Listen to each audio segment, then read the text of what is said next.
This is Shuttle Launch Control at NASA's Kennedy Space Center in Florida.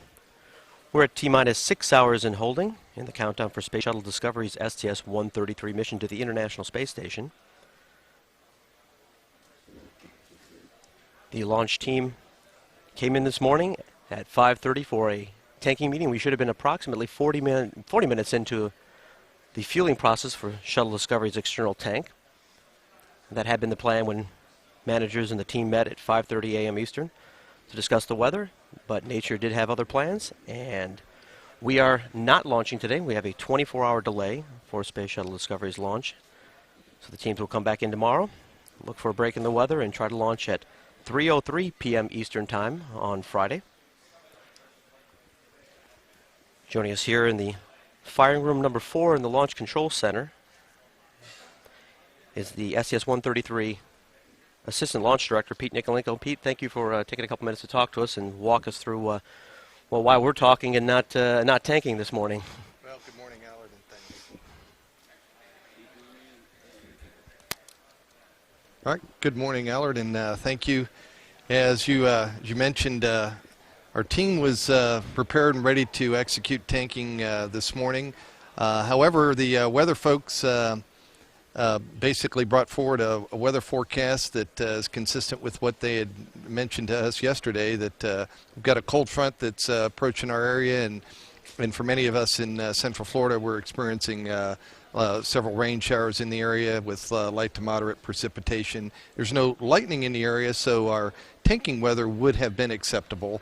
However, the launch forecast continues to be poor with solid rain showers forecast throughout the course of the day, and then certainly that affects our ability to not only with the chance of lightning in the area, but also the cloud decks affects our ability to perform a return to launch site abort if we needed to, and that would impact our ability to launch today. So based on that, we had a tanking weather briefing with the mission management team, as you stated, at 5:30, and the team concluded it was not prudent to pick up with tanking today. So at this point, we have inserted, we're going to be inserting a 24-hour delay in our countdown procedures. Over the next few hours, the teams will be safing and securing the liquid oxygen and liquid hydrogen systems out at the pad, and then basically resetting the countdown clock to T-minus 11 hours. Then we'll come back in later this evening at about 11:38 p.m., resume the countdown clock from T-minus 11 hours, and then over the course of the night, later tonight, pick up with our final securing and preparation for tanking. The management team will meet again tomorrow morning at 5 a.m., and we'll discuss the weather. The weather forecasters did indicate that this frontal system should pass through later tonight, and of course on the backside of a cold front we'll get drier weather. Of course it'll be windier too, so we'll be watching the winds tomorrow and see what the launch winds and potential headwind issues may be, if any, for us. And then also we'll be watching the upper level winds and see if that has any induced loads on the vehicle during ascent. So we'll talk about that over the course of the later today and tomorrow morning, but fully expect that the team should be ready to give it a shot tomorrow. Now, obviously you can see from this video, it's plainly obvious that it's raining, and that was really your forecast the entire day. You guys were looking at basically a wall of water all the way to the Gulf, pretty much to the Gulf of Mexico. Right. There's a pretty clearly identifiable cold front, and with a lot of these showers in this area, we fully expect a lot of showers over the course of the day today throughout Central Florida.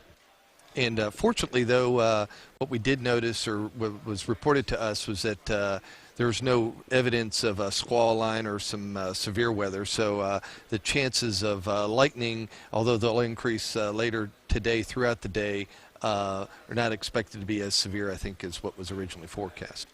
But you guys did seriously talk about tanking. You really did look at that possibility, hoping for a break in the weather, and it just didn't look evident based on the forecast you had.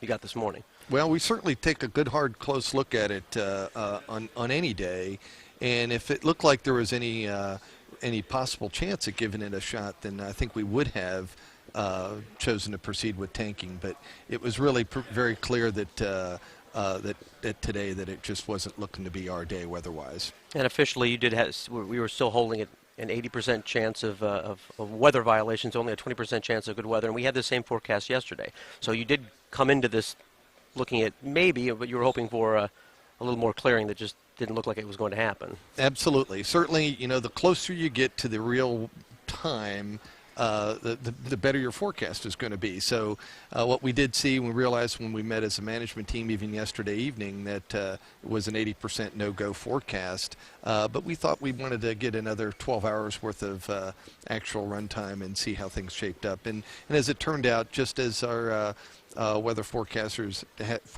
had advertised, it's materializing just as they expected. Well, we really haven't had much of a rain, frankly, at all in Central Florida and along the Space Coast here for a better part of a month. And well, I guess it's launch time, so it's time to rain. That's kind of the joke going around. Yeah, as crazy luck would have it. So we, with that again, you said you would pick up the count at 11:38 p.m. tonight at the T-minus 11-hour point, and then it takes you back down basically to the T-minus 6-hour point where we are now, but a shorter hold. That's correct. In this case, for a delay prior to tanking, as opposed to the typical 2-hour hold at T-minus 6 hours, we basically just insert a 1-hour hold.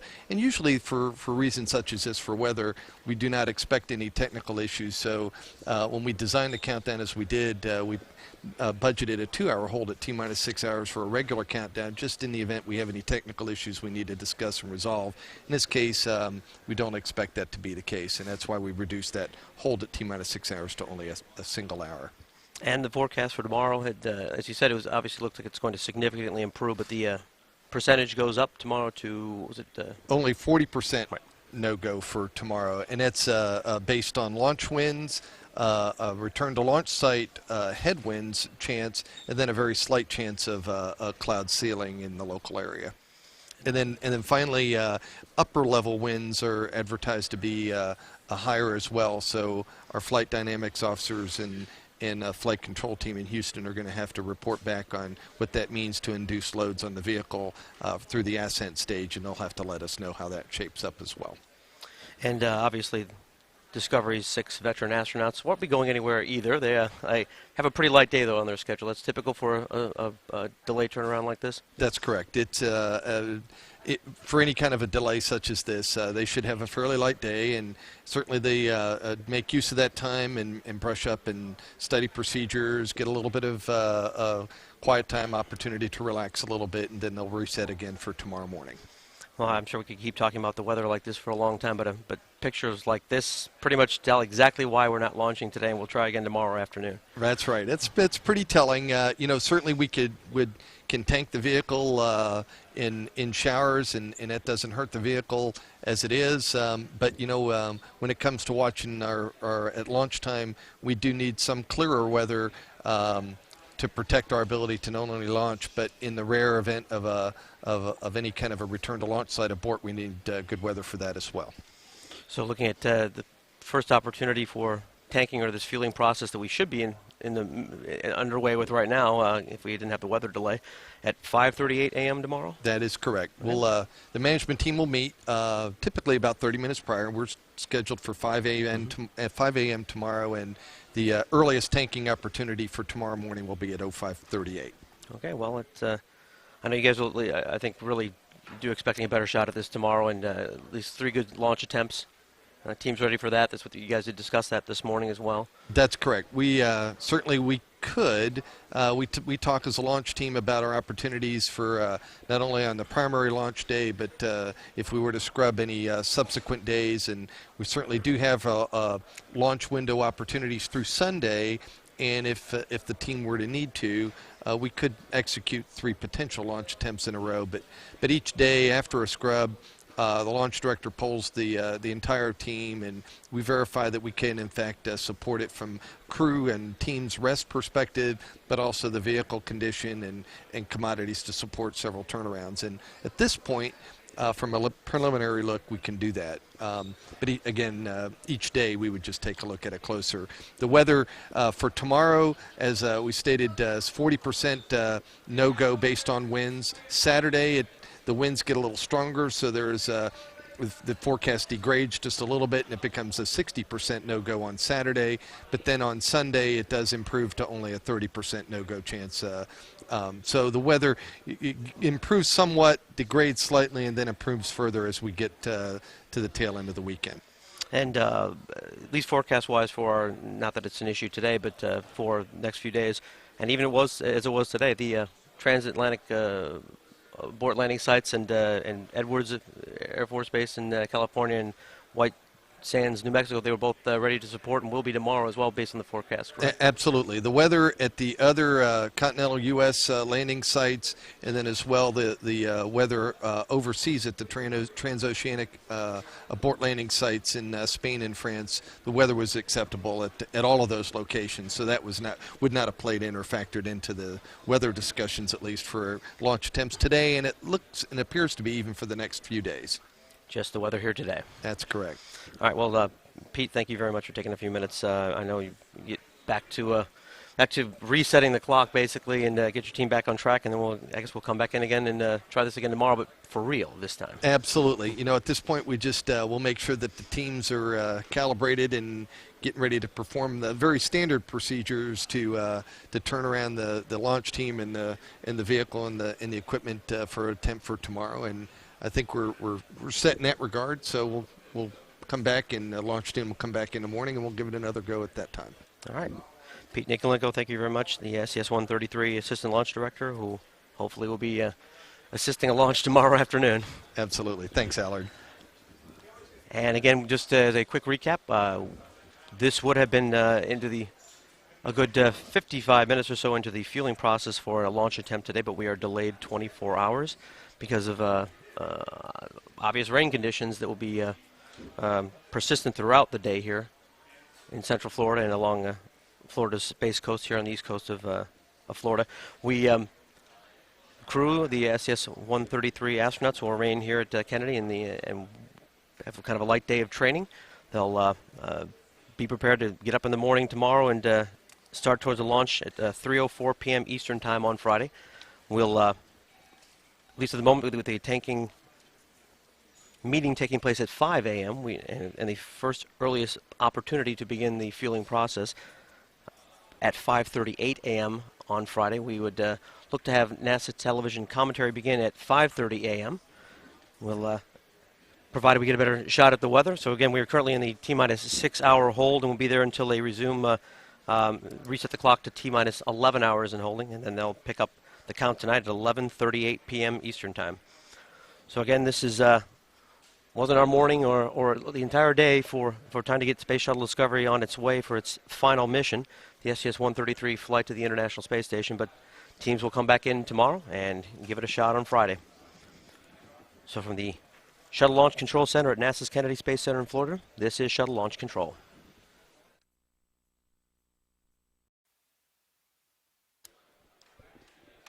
This is Shuttle Launch Control at NASA's Kennedy Space Center in Florida. We are currently in the scrub turnaround for Space Shuttle Discovery's STS-133 mission to the International Space Station. That introduction means that by scrub, it means we are not launching this afternoon as previously scheduled. The scrub was called at 8:11 a.m. Eastern Time this morning by the Shuttle Launch Director Mike Leinbach after a hydrogen leak was detected in an area known as the Ground Umbilical Carrier Plate, or GUP. It's a connecting plate and ventilation line that bleeds off excess hydrogen from the external tank during the fueling process or tanking process, where we fill the external tank with about 535,000 gallons of liquid hydrogen and liquid oxygen. We are joined on console here by Mike Leinbach, who can talk about this much more eloquently than I can and tell us why we're not launching today. And it was a good day for it. Well, the day looked okay, but hardware was talking to us, and it's a significant leak at the hydrogen vent arm. The signature of the leak is similar to what we've seen in the past when we've had leaks there, although the magnitude was higher this time. And it occurred earlier in our tanking process. It actually occurred during fast fill, where in the past we'd gotten into a topping regime before the leak occurred. The leak followed the vent valve cycling very, very closely. Every time we cycled the vent, we saw the leak, and so that's indicative of something going wrong down inside of that quick disconnect. We've gotten into drain, of course. We'll be done drain in another hour, maybe an hour and a half, something like that. Then we go into a period of time, probably about 20 hours, 22 hours of inerting the hydrogen tank. And then we're going to be able to get our hands on the hardware out the launch pad tomorrow afternoon, maybe late morning tomorrow afternoon, something like that. We'll get our hands on the hardware and take a look at it and see where we go from here. It's my hope that given the magnitude of the leak, that once we get the GUP taken apart, we'll see something wrong that's obvious to us, go fix it, put it back together, and get a launch attempt before the end of this window. That's my hope. I'm not sure that's how it's going to turn out, but that's the challenge that we put out to the team. And you said challenge. Speaking of which, that was exactly what happened last year. It had happened 2 different missions with STS-119 and STS-127. Both of those times it took 4 days to turn that around and switch out the connectors and get Right. back in.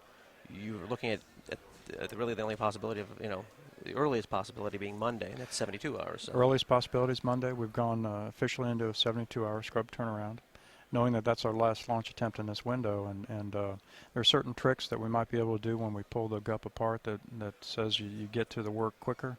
A lot of the engineering contingent are going to want to take very, very detailed measurements as we're taking this thing apart, and that may end up being what we do. And if we do all that detailed work, that probably extends the timeline, because that's what we did in the past to get to that 72 hours. So we're not going to push the team, but we have asked them to do is there anything you can do in a 72 to get to that launch attempt Monday, because a lot of us believe that given the magnitude of the leak, we're going to see something obvious when we get it apart.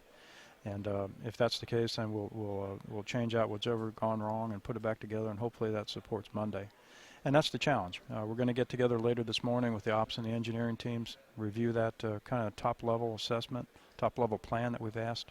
And then the detailed engineering reviews and troubleshooting plans will kick in later this afternoon, and we'll present that to the program tomorrow sometime, what the actual options are. We won't know what's going wrong with the GUP until we get our hands on it, which will be tomorrow afternoon sometime. So right now it's a lot of speculation, but the hardware obviously was talking to us. It leaked significantly. And so it was a case where we were violating not only launch commit criteria, but also some of our ground safety requirements, some of our limits on the hydrogen and free air. So we elected to scrub, obviously, and that was the best course of action. So again, we're looking at Monday as the next, really, in this particular, and the only one really left in this window. If we, not to jump ahead, and I really don't want to do that, but we have been told that they would look at November 30th as the beginning of the next window. Yeah, I've heard that if we go into what we've always called the December window, that we may actually get an extra day on the front end of that.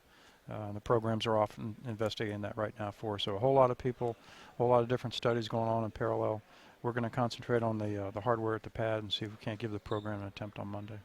So you're going to meet with your team this morning, and then hopefully, not to commit you to this on the air, but come over and talk to us at the news center and do a news conference and talk about what you guys have learned and what your options are for the next day or so. Yeah, we'll be glad to do that. It's the type of thing where I like to get together with the launch team and give them the top-level expectations, and then let them go off and do the detailed work, pulling together the troubleshooting plan and the schedules.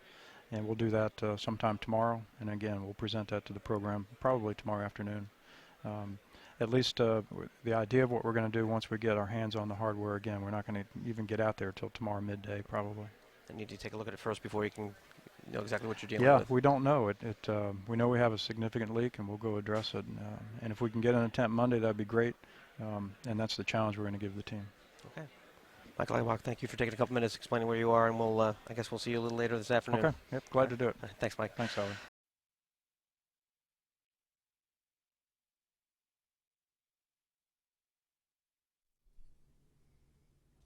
Thank you for joining us here at NASA's Kennedy Space Center in Florida for this STS-133 Space Shuttle Discovery Scrub News Conference.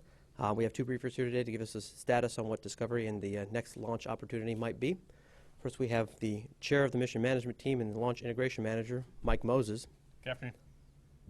And we have the Space Shuttle launch director, Mike Langbach. Afternoon. Mike? Thanks, Sally. That good, huh? Well, folks, let's see. We're here today. Unfortunate circumstances. As we loaded up the external tank, we saw a hydrogen leak coming out of the ground umbilical carrier plate. We call it the GUP, and that's basically the vent arm that takes hydrogen vents off the external tank as we're loading liquid hydrogen in and takes it out to the flare stack.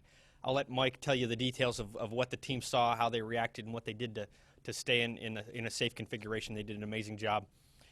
You'll remember this is unfortunately not a stranger to us. We had on STS-119 a gup leak, and on STS-127 another instance. This one looks different than those, even though it's still a leak at the gup. This one had a much, much higher rate and showed up a little earlier than we'd seen in the past, which leads us to believe that that hopefully there's something, you know, it's a strange thing to hope for, right? Hopefully something is glaringly wrong with the gup, as opposed to we don't quite understand what the problem is. But we're not going to know that until we get out there and take a look at it. And so Mike's team is out there safe in the vehicle, draining off the propellants and getting the system inerted so the teams can go out to the pad, pull this hardware apart, take a look at it, and see what's really wrong. Again, to kind of jump ahead, after looking at what it would take roughly to do all that work, we have a good idea from the last 2 times we did it, how long it takes. And we would have a shot at Monday as a launch opportunity. As you know, Sunday was our last opportunity. Monday, the 8th, could come in if we did some changes to the station mission, made some changes with our Russian partners, and looked at some station technical challenges to see if we could overcome them. We had the teams working on that in the background. They started to look better. They started to look worse. And a day or two ago, we kind of took that off the plate, saying, yeah, that's probably not really realistic. So we brought that back up quick today. And Monday would have been a decent day to try, but it would not have been a complete mission to the station. But it would have been, I think, an acceptable one.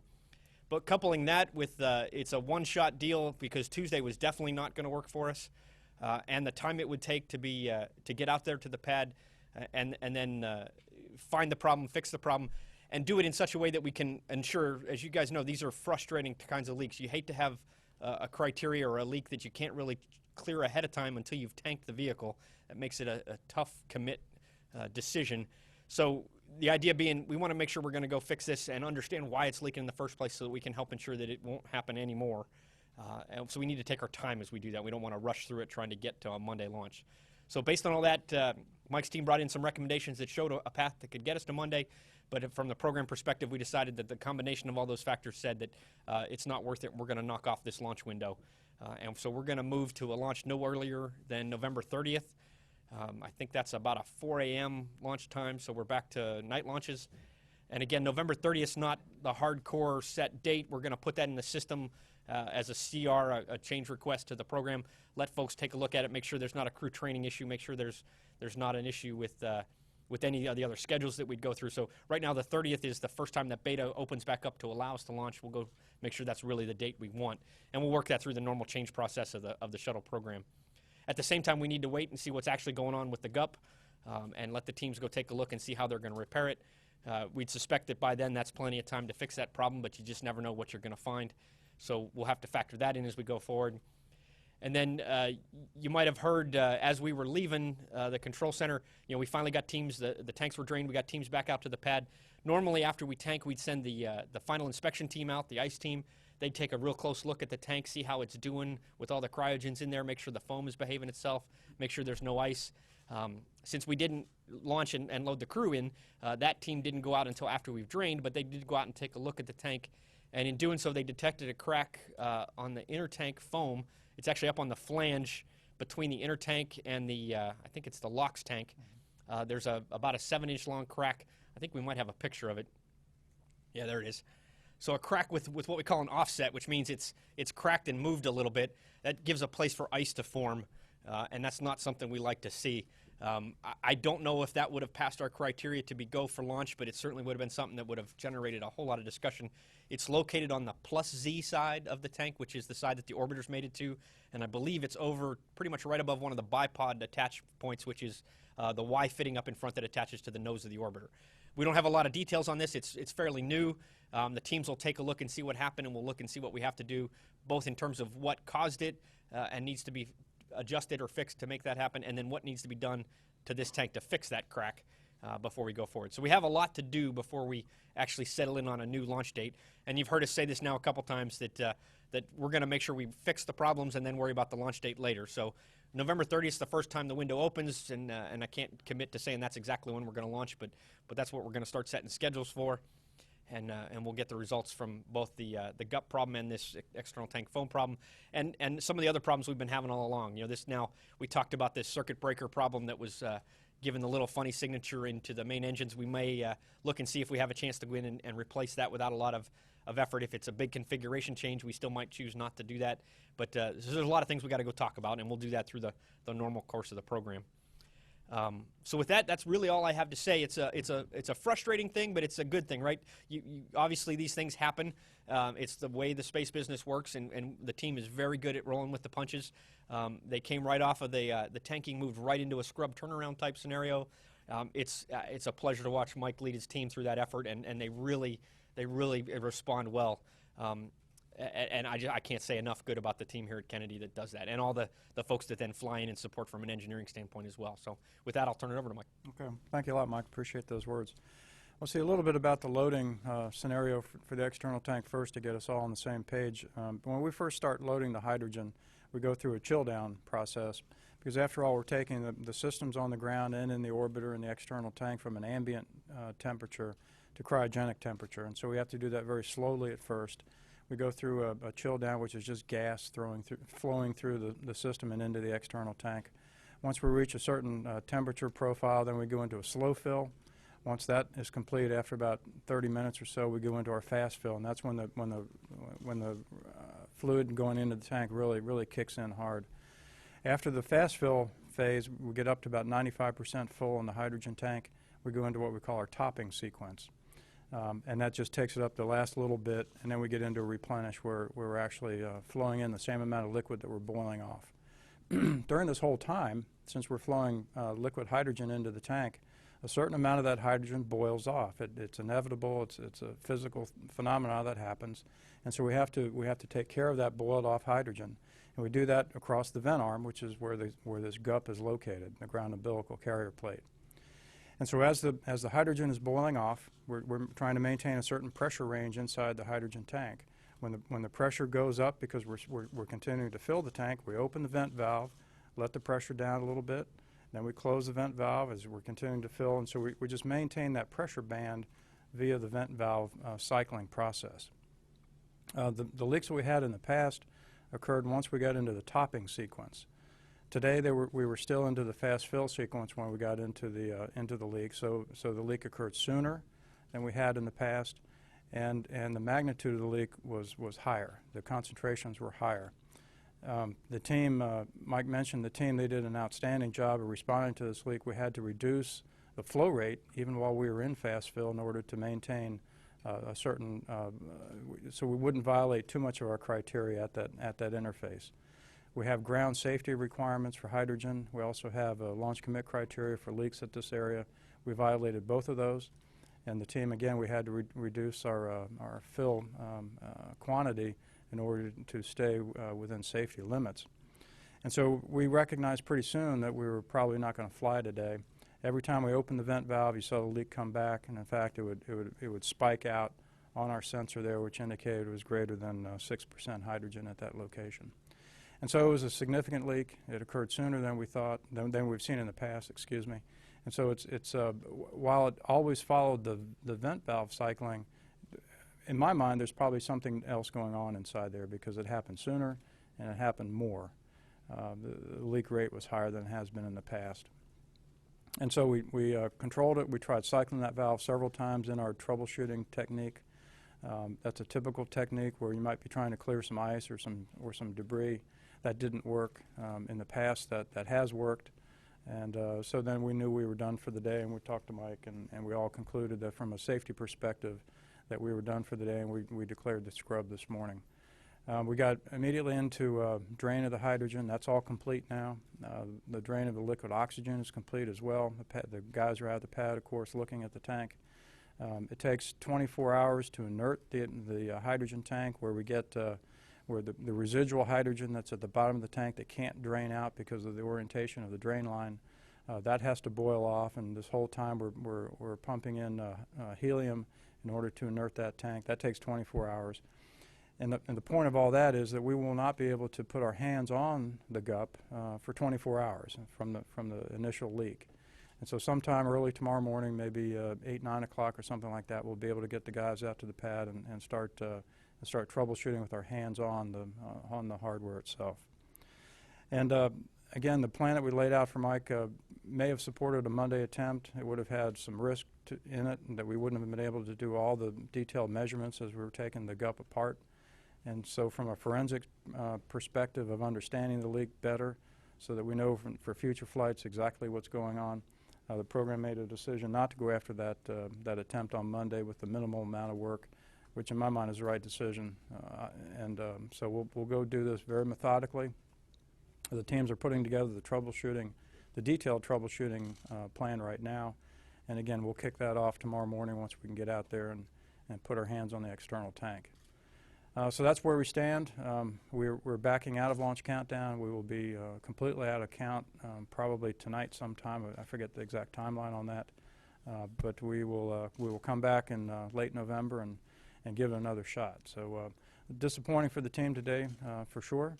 But as we always say, and it's absolutely the truth, we're going to fly when we're ready, and clearly we were not ready to fly today. So we'll come back another day and try it again. Thanks. Okay, we'll open up to questions. Please wait for the microphone. You have your name and news affiliation and to whom you'd like to answer your question. Start with the... Mark Kirkman, Interspace News. This is probably for both mics if you have something you can add to it. Can you remind us what you did following the last two issues to correct the problem? We were talking about this before. What changes were made to the way you attached the gup, and what to ensure that you had a good seal? What did you do to modify that procedure, and has anything changed since then that might lead to the situation we're in now? Let's see, I think the very first one we had, we took a pretty straightforward approach of look to see what was wrong. We didn't find anything obvious. This was STS-119. So we replaced the flight side seal, the ground side seal, and the QD, the quick disconnect, which you make it sound like it's this little piece. It's this giant metal body that is the actual vent body for that gup. So we basically replaced all the components, hooked it back up, leak checked it, and it worked fine. We tanked and then subsequently launched with no leaks. So we thought we had that problem as a one-time unexplained anomaly. And then it showed back up on STS-127, which made us realize that there was something actually going on. And at that time is when we did a much more detailed fault tree. We looked at more of the installation side, found that the ground half side and the carrier plate on the external tank side inside the tank could have some misalignment in them that we weren't quite measuring before. Or I should say we were measuring it, but we weren't quite recognizing what it meant to us before. So we took a very detailed set of measurements, pre-install, put new guide pins in, tighter tolerance guide pins, switched to a two-part flight seal, which we had actually been flying for a while, decided it wasn't doing that much for us, so we went back to the single part. So now we've stepped back to that two-part seal, which has a little more compliance in it to allow for misalignment. And so a coupling of change out the seal to a different flight seal, a different design of the flight seal, and adding much more stringent alignment measuring processes to ensure that we had a really good fit. After that second leak on STS-127, we recognized that the feet, which this whole plate rests on and hinges on, had some misalignment, which could make it, once we get out to the pad and hook everything up, tweak off a little bit again. And so we took steps to add the alignment of that into the process as well. So basically, without sounding either too conceited or too exasperated, we thought we had what was the perfect alignment, the perfect process, and the perfect plan to make sure we do not have these problems again. And that's exactly how we hooked this one up. And here the leak is back. Now, as Mike explained very well, it's not quite the same flavor. It's the same spot. It has the same tones to it, but there's something different here. This is not exactly what we saw before. So it'll be very interesting to get out there and see what could be there.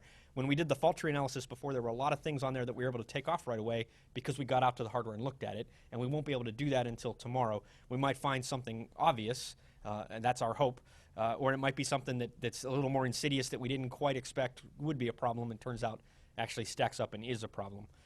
So nothing was changed for this one. The alignment of this tank's carrier plates were pretty much in family. There was not much here that was to say the feet weren't out of alignment. We didn't have to manufacture new arms for it. There was nothing here to say that there was a problem with this or anything to suspect with this particular tank. I might just add a little bit. You know, during the other leak investigation days, we recognized right off that it was probably a cryogenically induced leak. because we go through all of our standard leak checks on the ground with helium, and obviously we did that this time and passed. And so the folks up at the Marshall Space Flight Center did a great job of modeling the GUP, actually did some testing in hydrogen, and to develop the amount of offset that the GUP could tolerate.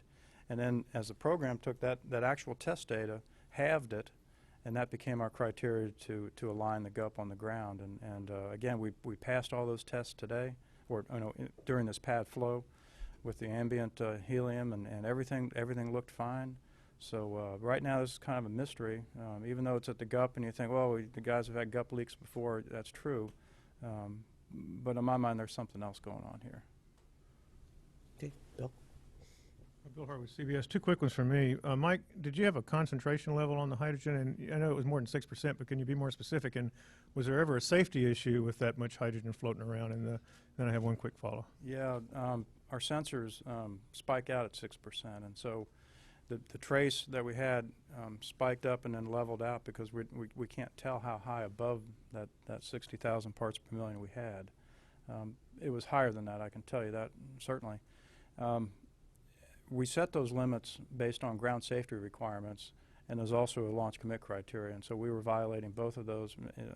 Today, without obviously getting into flight regime, we were pretty much concerned more with the ground safety limits.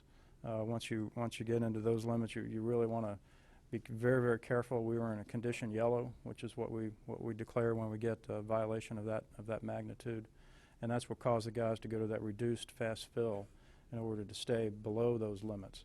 And we're constantly pumping in helium into that cavity to inert it, and the hydrogen was kind of overtaking it there for a period of time. I can't tell you how high it got. I just don't know. The sensors were pegged out. And just a separate question. I know you guys don't know much about the foam issue yet, but given its location on the side of the tank, is that something that is, in theory, fixable at the pad? I mean, given, we've seen foam repairs in the past. They got it almost looks like a white room when you guys are working on that stuff. I mean, can you do that at the pad? Thanks. I was going to say, yeah, we can. Either one of us can answer that one. It's certainly possible, but we don't know enough to be able to answer that yet. There's a big access question, and then there's a big, can you respray there, and then can you allow the curing? There's a certain set of environmental conditions needed, and we just have to let the teams take a look at it and answer that. Okay, Marcia? Marcia Dunn, Associated Press. If it turns out to be something insidious, would you consider a tanking test, first of all? And my second question is that you've had a rough week trying to, various problems back to back to back, and is that just the way that, the ball bounces sometimes, or is there something about Discovery's last launch that is jinxing it? I mean, what do you have to comment on? You're looking for the one-liner, right, that says that we're jinxed, and we're not. This is, it's a machine, and every now and then machines break, and right now our machine is broken, and we need to go fix it. So no, we're not jinxed at all. We're just dealing with one problem after another, and it does get frustrating. It gets frustrating because we'd rather be launching and getting up to the space station, sure. And then on the tanking test question, we did that, I think, on 127. We put a tanking test in there. We'll talk about that as an option. It all kind of depends on what the failure mode is and how confident we are in the fix. It might be a possibility. Okay. James? James Dean, Florida Today, with a question and follow-up. Mike, you talked about being reluctant to go in that December window because of station short crew and the sortie science and stuff. Is that still an impact you'll have to deal with if you go in that window now? Yeah, it is. And so one of the points of the CR that'll go out is to put that data out there and then actually rack and stack what has to change, what the timeline would look like, what the science content would be, and then judge if that's an acceptable. So the quick look from the ISS program and the management side of their house says that they looked at that and that is an acceptable thing, but the devil's always in the details, and we need to let the teams work out those details to make sure that it's truly acceptable. But yeah, all their indications are that that's going to be okay. It wasn't our preferred time to launch. We wouldn't want to go there because we just needed a little more time to do some mission prep or something like that. But if we're being pushed there due to hardware failures that need to be fixed, then that's a different reason to be pushed into that window, and we'll take a good hard look at it. Sorry, just quick follow-up on that. Is it you would be giving up some science? Yeah, and I can't specify what, but it's a 3-person ISS crew when that mission would happen as opposed to a 6-man crew. And that alone changes the mission a little bit because there's less bodies to help. With this being the PMM, not an MPLM, so the logistics module that stays there, there's not an offload thing. That would normally be probably a no-go if this was an MPLM where we're trying to unload it and then get it back into the payload bay. And so it becomes kind of what we call the sortie science, which is the science going up on the shuttle that's going to then be activated and run and then brought back down on that same exact mission. And they got to see what happens there. And if for some reason the repairs take longer, or for whatever reason you can't hit that window, I wonder if you could just explain what the consequences would be if you had to push out all the way to February into Endeavour slot. You know, how would that ripple out to when Endeavour could go? Any potential impact on a potential 135 mission? Big picture, the next window opening is when we have 134 scheduled at the end of February. That's due to some beta cutouts, an HTV, the Japanese transfer vehicle, and an ATV launch, which is the European transfer vehicle. Both those schedules are also rocket launches and can change. So right now it looks like the next window would be the end of February. There are other windows between February and the June spot where we put STS-135 or 335. That was done mostly for the station resupply. That would be a good place to put it. I think there's a window that opens up in April that we'd be able to go, so we'd probably put 133 in February, 134 would move to April. I don't know specifically, I don't remember. Usually before launch they fill my head with all those details, but a few failures have knocked all that right out of my head right now. So I can't quote it for sure, but that'll all come out in the coming days as we work options. We finally gave the manifest guys something to do. They've been slow lately. Well, I stick to the front row. And Ken? Hi, Ken Kramer for Spaceflight Magazine. Maybe for Mike Leinbach. I wasn't quite sure about your leak checking of this. Can you only detect the leak if it's at the cryogenic temperature, or do you have some way to check for a hydrogen leak at ambient temperature? We have leak checks that we do at ambient temperature, and they're with helium, very, very small molecule. And we passed all those leak checks, both in the VAB before we even got out to the pad, and then after we hooked up the GUP at the pad. So we passed all the ones that we could do before you put cryogenics in the tank. Once you put cryos in the tank, things change. I mean, it's 423 degrees below zero, and things change. And so that's why we say it's a cryogenically induced leak. Because we passed all the other leak checks, we know what to do, and so you don't know, and finally, until you get to those final checks on launch day. It's unfortunate, but that's the physics of the situation. Quick follow-up on the foam.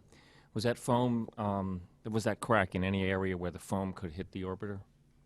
It was located on the plus Z side of the tank, which is the orbiter side. I mean, there's trajectories to do debris transport, all that stuff. We haven't looked at any of that stuff. We just found the crack, and now we're going to go talk about it. Hi, Robert Perlman with CollectSpace.com. First, a question about the crack and its location. Was there anything unusual about the fact that you were in a scrub situation that it was found as a result, or would the ICE team have normally, seen it within its? You're reading my mind, Robert. I wanted to follow up on what Ken asked with that exact comment, which was folks shouldn't take away that this crack was something that would have hurt us in flight. When the ICE team got out there, they would have detected this, and we'd have been talking about it. And if it truly was a problem from debris transport or danger to the orbiter, we would have scrubbed for that reason and then not gone. So yeah, every confidence that the ICE team that goes out there, we have, I don't know how many cameras at the pad whose job it is to scan the vehicle the whole entire time while it's full of cryogens, looking for this type of thing. That process would have caught this, and so the first time we looked at it was when the team went out there to the pad. Because we were in a scrub turnaround, we didn't do all those other steps, and the final inspection team, the ICE team, hadn't yet gone out. So yeah, the process would have caught this, and we would have been talking about that problem rather than the GUP problem. And with regards to the constraints of a November-December window with only 3 people on the station, I think November 30th is just around the time that the 3 crew members that are coming down by Soyuz, has there been any talk or any consideration about asking them to stay on station for another 2 weeks to help out with the shuttle mission, given how few flights there are left of shuttle and giving up opportunities, even if it's just sortie science? Yeah, I can't speak exactly to what the station program has been doing. I know they've probably factored all that in, and it's a very complicated problem. If on the shuttle program, we have it tough because we have one launch vehicle we're trying to manage. The station program has to manage not only the shuttle's launch schedules, but the Soyuz and the Progress launch schedules, the ATV, the HTV launch schedules, and now the SpaceX Falcon 9 launch schedules. And so juggling all that together, what seems like an easy thing to do has far-reaching and deep ripples, and so I can't speak to whether they've looked at it and if it's a possibility or not. Second row, let's go. Ned Potter from ABC News for either of you gentlemen. Mike Moses, you talked about rolling with the punches, and everybody has experience with these kinds of things. But I just wonder what people are saying around the shop today, and whether you've talked to the flight crew at all, and how they're doing. See, I haven't talked to the crew personally. I know they're getting ready to leave town here in about, well, within the hour. I think at 2 o'clock or so they're going to be departing and heading back to Houston. You know, folks have been in town a long time. It's been a long week, and so there was a lot of discussion about, are we going to try or not, and when should I change my flights? If you guys are in the same boat, right? Airplanes and hotels, everybody's been changing constantly for the entire week, and so there's a little bit of just annoyance at that. Here we go again.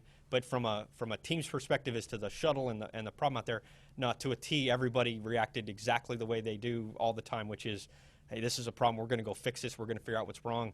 The engineering team was immediately on top of what did we do different, pull all the paper, make sure we look at our processes. Let's look at the job we did. What could we have done? What could we have missed? And like I said, before Mike even got up there to talk schedules with them, I think they had a plan to go out and be ready to tear the thing apart as fast as they could. So they're all responding exactly as professionally and as perfectly as I could ever ask for. You know, I might add a little bit to that. When I went down to the control room and announced to the team that we were not going to try for the Monday slot, and do our due diligence on this issue and take it apart slowly and really understand the problem, I probably had 6 or 7 people actually physically come up to me and pat me on the back saying, good decision. Because we want to do the right thing for this vehicle. We were presenting an option to the program that might have gotten to Monday, but we all know in our hearts the right thing to do is to take this slowly, understand this issue, go fix it, and so they were to a person glad that we made the right decision. Irene? Thanks. Irene Klotz with Reuters. I have 2 questions. The first for Mike Leinbach. Do you have any concerns about the launch team losing some momentum now that there's these big gaps between when the shuttle's flying as the program wraps up? No, I don't worry about that at all. In fact, I think I told you before that over the summer when we were down for several months, we did quite a bit of extra training with the launch team. And when we do those simulations, it really feels like launch day. We have all the folks from Houston with us, folks from Marshall with us, so it really and truly feels like a launch day. And the teams throw problems at us, and we're able to solve the problems and press on. That's not the case here. We're going to launch in about 3 weeks or so, whatever the numbers turn out to be. The team is trained, certified, ready to go. They're probably glad they have the weekend off, as I am. But other than that, no, we'll come back Monday and hit it hard and go fix this problem. Thanks. And the other question is for Mike Moses, and sorry to ask you this. This is all happening the end of the shuttle program as yet another uncertainty is thrown in with budgets and funding and what's going to be approved and what's not. And I wanted to know, first of all, how much money NASA has without the extra $600 million for the 135 flight to go into 2011, and at what point do you start getting concerned that you're running out of money to deal with these sorts of technical induced delays? Well, you can be sorry for asking it, and I'll be sorry for not answering it, because I don't actually know the budget numbers. And again, those kind of were in my head before launch, but hypergolic leaks and gas leaks and GUP leaks have kind of chased those numbers out of my head too. I don't know the answers to the budget, and I really can't speculate. It's a changing target as well, because the ability to fund the shuttle program budget kind of pulls from other programs too. It's an SOMD, Science or Space Operations Mission Directorate, which also includes Launch Services Program and the ISS program and our Space Surveillance Network. So it's an integrated budget at the headquarters level, so I don't have insight to all the pieces of it. Sorry. Any more questions on this side before we head back over here, and then we'll come over? Anyone on this side? In the back? Hi, Paul Graham, Oxford TV. I've got a question for each Mike, both of them timing questions. Do you have any estimate as to when you'll have the forensics on this leak? Know what exactly caused it? Well, we will get our hands on the hardware tomorrow morning. It'll probably take us 2 shifts or so to take it apart, maybe a little bit longer now that we have more time in the schedule. The schedule will be driven by the engineering requirements. Let me just say that right up front, and that's exactly the way it should be. And when we've done this before with the 2 previous GUP leaks, it took us about 2 shifts to get the thing apart and look inside, and I suspect it'll be about the same. After all, we have to get it open and look inside to see what the problem is, and so probably by sometime tomorrow evening, certainly into Sunday, we'll have some idea. But then the actual detailed inspection, we may find something that has to be sent to a laboratory to be micro photographed, something like that. Once we get in there, then the real investigation starts, and that could take a couple of days or so easily. And then depending what the issue is, we have all replacement hardware ready to go. It's in our logistics facility, and so theoretically we just put it back together, do some checks, and be ready to go. And that sounds easy. It's a hell of a lot of work, but I just made it sound awfully easy. It's just a testament to your great team. And second question for the other Mike. Do you have any estimate when the overall program will say yay or nay on a November launch window? We'll put that into the system.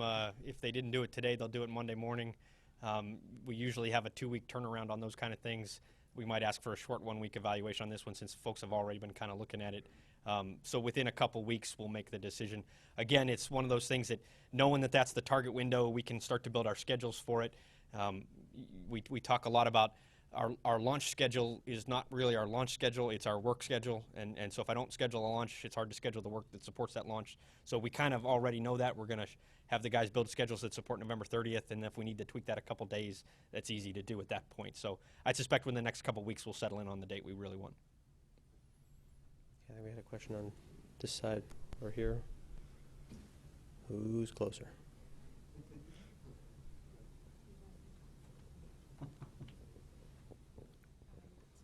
Space.com. This might be a difficult question to answer without having your hands on the hardware yet, but what's the significance that this leak was found much earlier in the process, in the tanking process than the other 2? Does it mean that it's a more serious problem, or what do you gather from that? I'll let you take that. Well, the answer right now is I don't know. We don't know until we get our hands on it to see what the failure was. The last 2 GUP leaks that we experienced were pretty much all the same with the seals, and this one, because it started sooner and had a higher magnitude, I think to a lot of us says it's a different type of leak. But again, we just won't know till we get inside the thing. Andy Cox with Weather Channel. Mike Moses, you mentioned that the HTV and ATV were some of the constraints as far as pushing it back to February. Are those things negotiable, or are there any negotiable things in there that might possibly move that up a little bit? Or I guess they're as negotiable as anything else. But again, with being an international partners launch, they have their own constraints on their vehicles. And for example, the ATV flies on the the ATV flies on the Ariane, which has other customers, and you can't just move their schedules around. So again, there's no easy single answer to all that. We've talked about that stuff. In fact, I think just within the last month or 2 that the HTV and ATV schedules flip-flopped. One was going to fly first, and we've reversed the order now. And so it's all fluid, but as far as being able to change things due to failures, we talk a lot about can we do it, and it's not until we actually have a problem and need to do it that we start to get serious about it. So I'm sure they'll go take another look at that and see how their schedules are currently holding up based on our new schedule, and if there's a more optimum way to do it, we'll go that way. Okay. Dan had a question. We'll come back around to you. Sorry, Dan. If I have another question, then we'll come back around since we lost one of our microphones.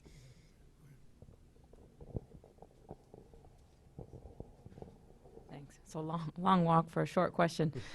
Just wanted to just verify that the crew's been in quarantine this whole 8 days, I guess. Yeah. Okay. Thanks.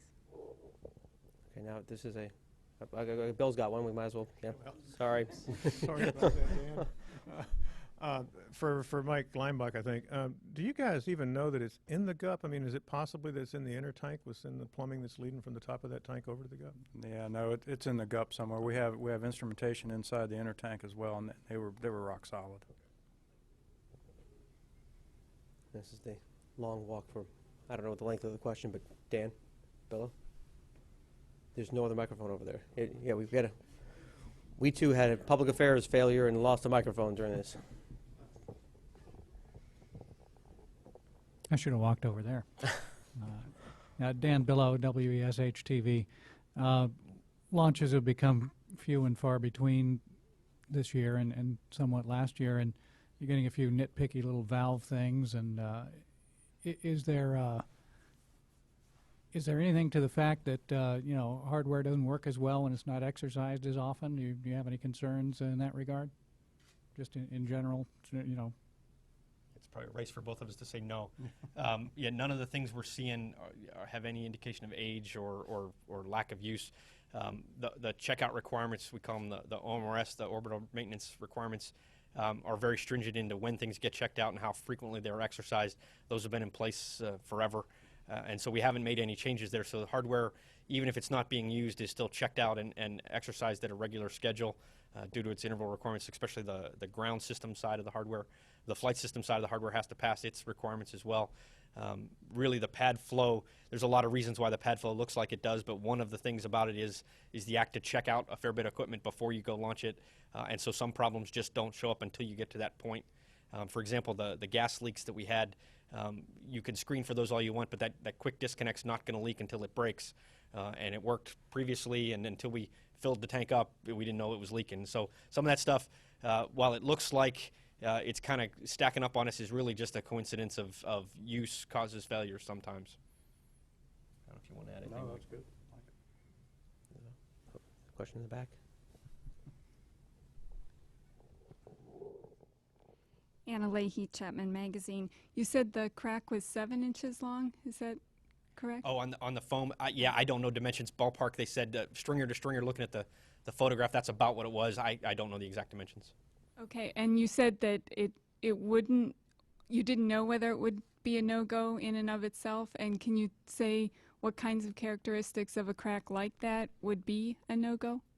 When they look for cracks in foam that occur in unexpected places, you're looking at for the size of the crack, and then you look for basically either through thermal imagery or presence of ice, the fact that we call it shorted, thermally shorted the crack, which means that you've exposed air to the metal underneath, and that allows ice to form. And so ice forming on the outside also means that ice or air getting inside could then turn into ice and then liquefy, because the tank is so cold, air becomes liquid when it's next to liquid oxygen or liquid hydrogen.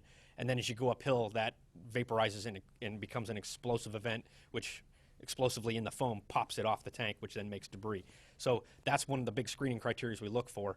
An offset crack, which means that the crack developed and it has shifted such that the two pieces of foam are at different heights, is an indicator that you do have a crack all the way back through. And so that would be a no-go.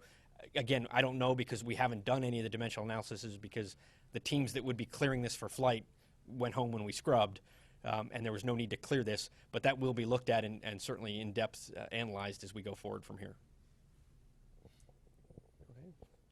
Matt Kaplan of the Planetary Society's Planetary Radio.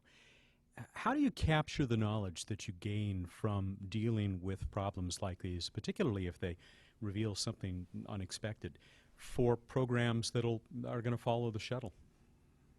Well, part of it we capture in our PRACA database, Problem Reporting and Corrective Action system. And so that system has been with us since STS-1. It's a very, very mature system. We talked about it a little bit in a previous press conference. We'll make that available to any program that wants it.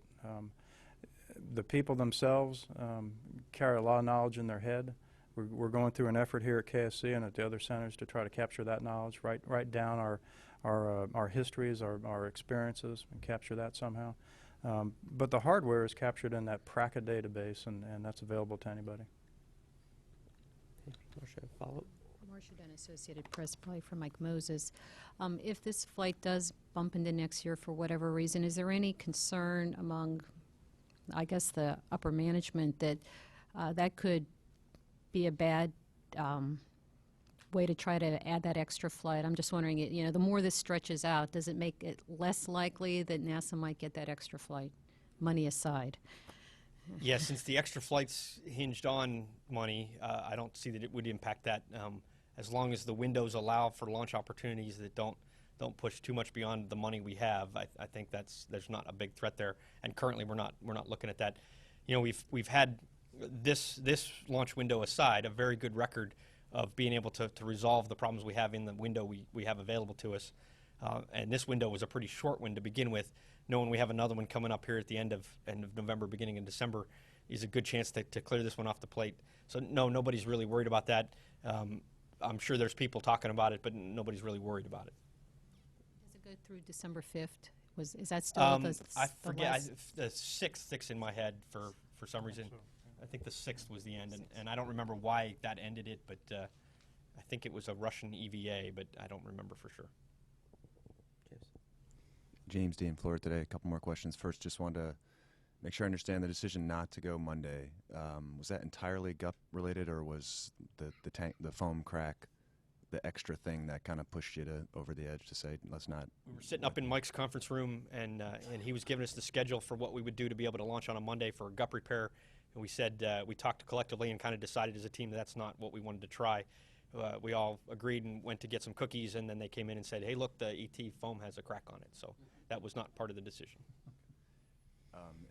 And given what you've described about just how often this has come up and the fact that you can't really test it until you get into tanking posture, can you just comment on, no matter what you find and no matter what you do, the degree to which you'll be just kind of crossing your fingers come your next launch attempt that you'll have any better luck next time around? Well, that plays into one of the reasons why we want the guys to go slow with this one is, we could try to just run in there, replace the seal, hook it back up, and see if it leaks again.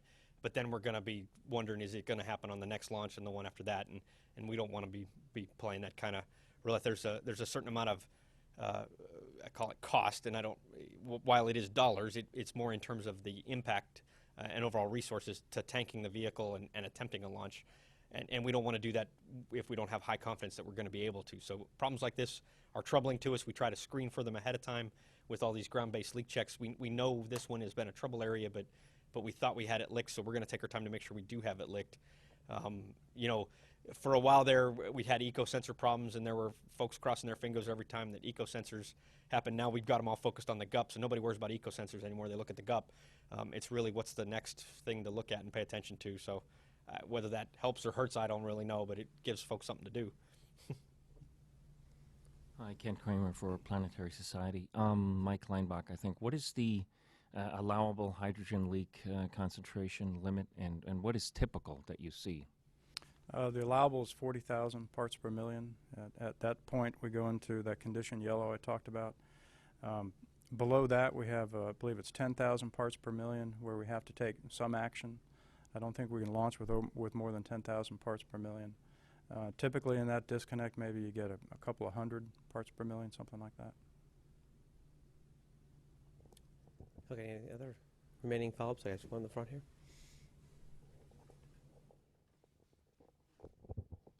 Thank you. Hello, my name is Darren Marinko with Pro Pilot Magazine. I was just wondering, is there a limit of time that the shuttle can be sitting on the pad? And this time of year, does it introduce any other risks of things like the crack in the foam or any other types of malfunctions or problems? How do you estimate that risk? Thank you. Well, no, there's really no requirement to get off the pad for a period of time. I'll be honest with you, I'm glad we're not out there in the middle of the summer with hurricane season and a greater chance of lightning and heavy thunderstorms this time of the year. If we have to be out at the pad for an extended period of time, it's probably a good time to do that. We have no requirements to come back. We have the rotating service structure that protects most of the vehicle. If we expected, again, during hurricane season, we always have, Mike and I sit on a team that would decide to roll the thing back if we were threatened by a hurricane. But other than that, those are the only kind of weather constraints out there. Okay, any other final questions before we wrap this up? Okay, seeing none. As Mike Moses mentioned, I believe the Discovery 6 astronauts will return to NASA's Johnson Space Center in Houston about 2 o'clock Eastern time. And hopefully they'll be coming back here in a couple weeks to try this again. For the latest information about Space Shuttle Discovery's STS-133 mission to the International Space Station, you can go anytime to www.nasa.gov/shuttle. Thanks for joining us.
Running a 7.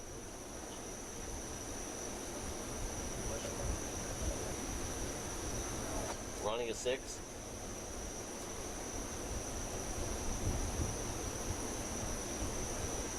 Ten is 26. Running a 7. 11 is 23.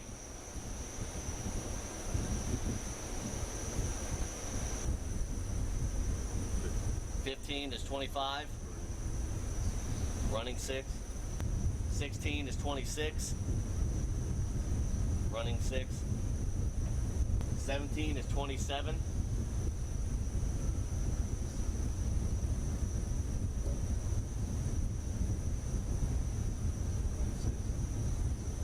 Running 6. 19 was 20. 20? 20. Running a 6. 20 was 25. And running a 7. 23 was 24. Running 7.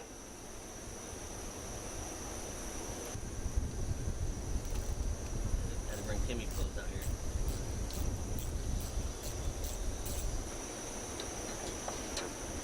Two bags. I gotta get you a third one. Okay. Third one for... You gotta take the seal retainer, Okay. the seal, and the seal spring. Remark on the seal. I don't actually.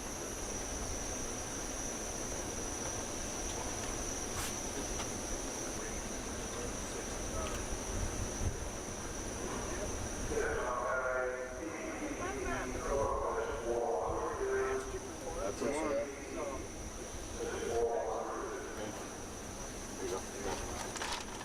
Retainer.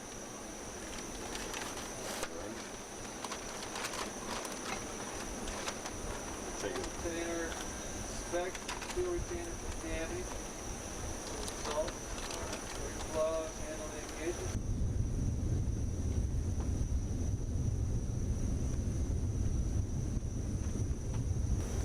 It'll be around that time. It's not that seal that he's got in his hand. Actually, here.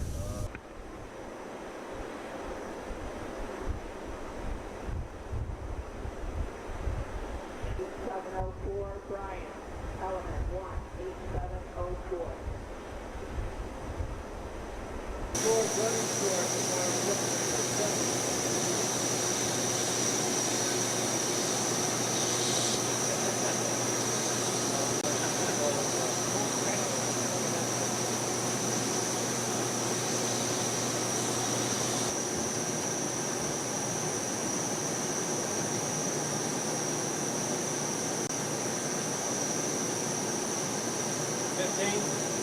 Okay, 15 it is. Okay, manually, main move. Remove X nuts, spiral separator, housing. You need another person to hold the feet up.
dash 03 dash 067.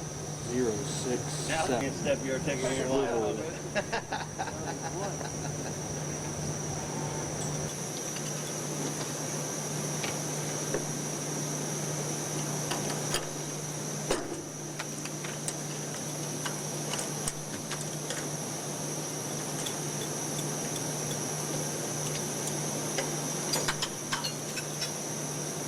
Sometimes it helps to get that.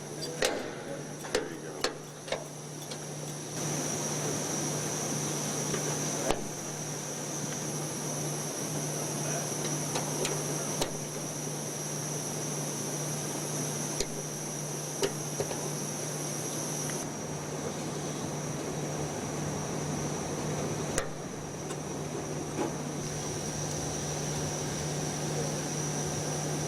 Let's go.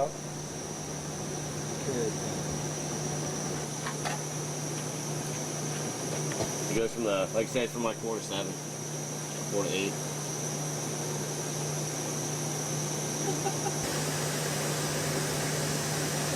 This is where the purge comes out.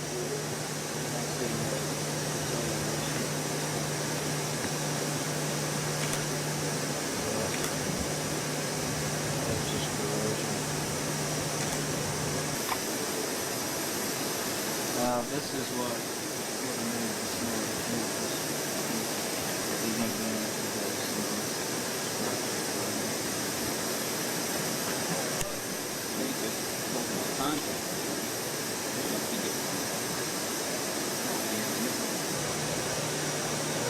What you need to do except for blister,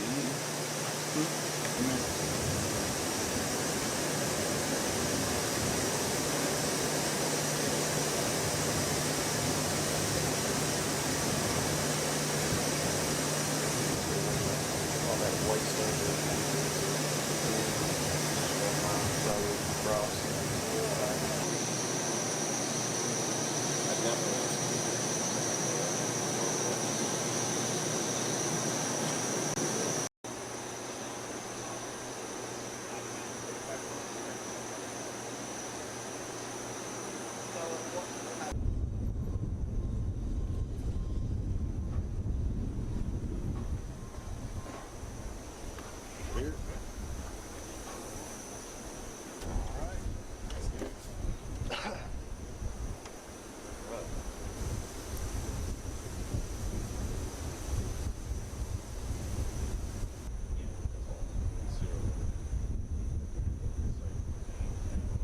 Station build up.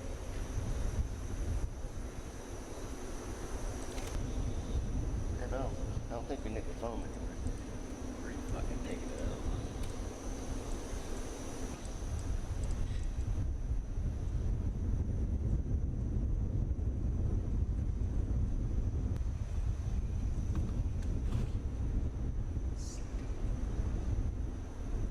Bottom goes off first, right, Tony?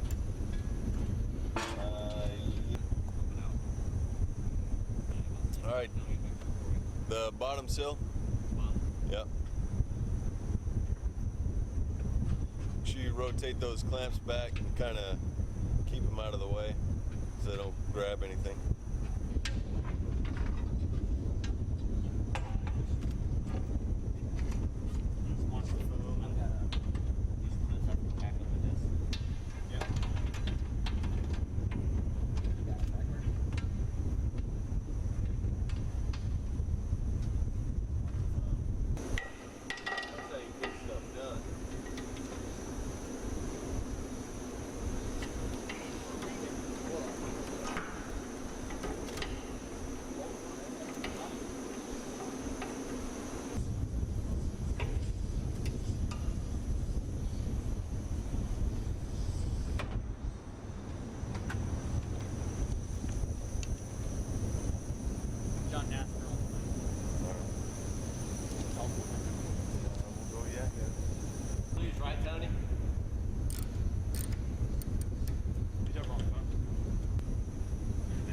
Everything down tight, that door will not go on.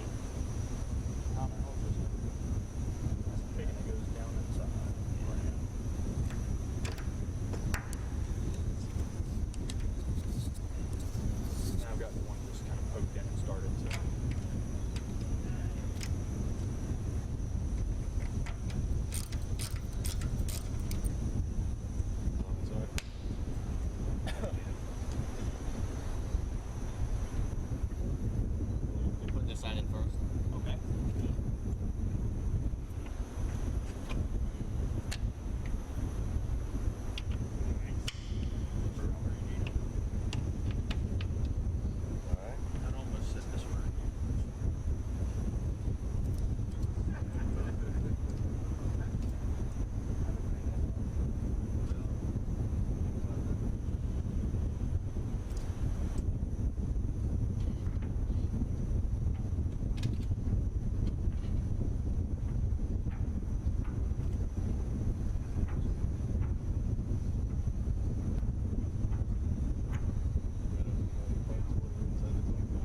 Which one? The 020 or the 089? 089.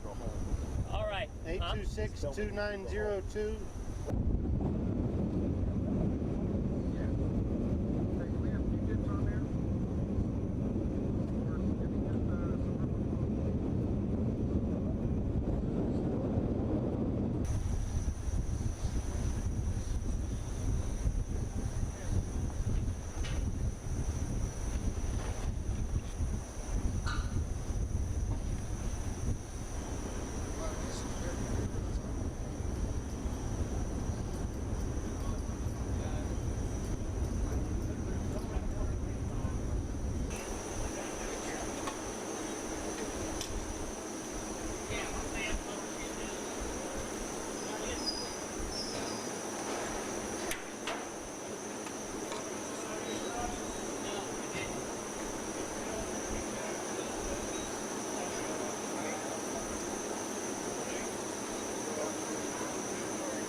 Is not in there now.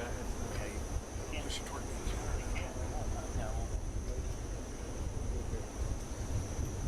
Five.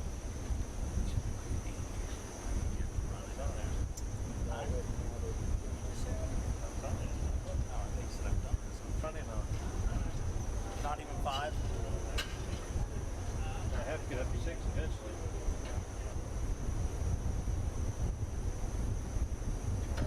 How many revolutions? Well, the first couple might not be red yet. Oh, there we go. Now it's catching.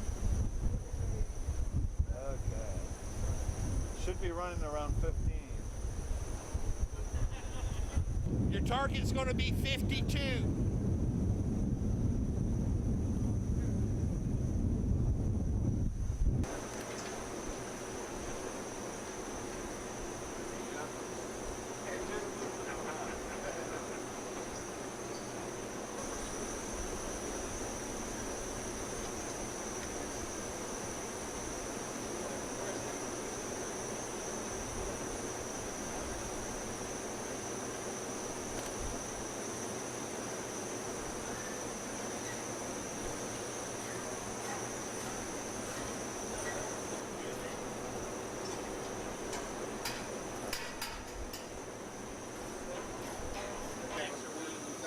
Pulling this and putting one of the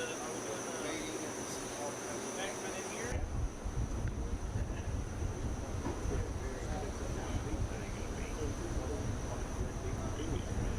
Josh. Yes, sir. Go ahead and spin all three pins all the way in. All the way in, yes, sir. All the way in.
The lights can we take out here?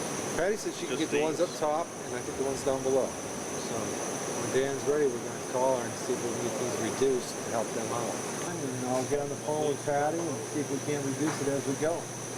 She was thinking it was over here in the jump line.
Hard to get going, but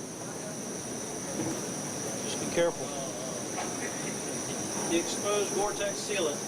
Yep, all the way. Verified tape is not in contact with metal skin of the shroud. All the way around this way here.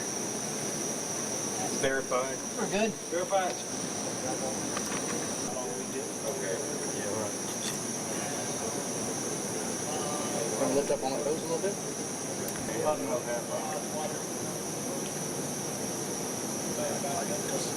Just kind of hold that flange right there.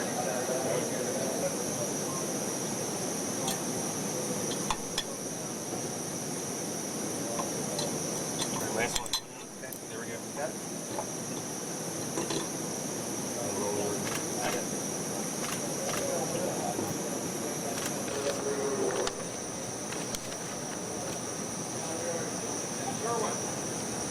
Our next steps, we're going to start drawing it in and bring it up. We're going to have to bring it up some. I already got spots. But those two flanges do not touch. You want 1 inch here. Until we get.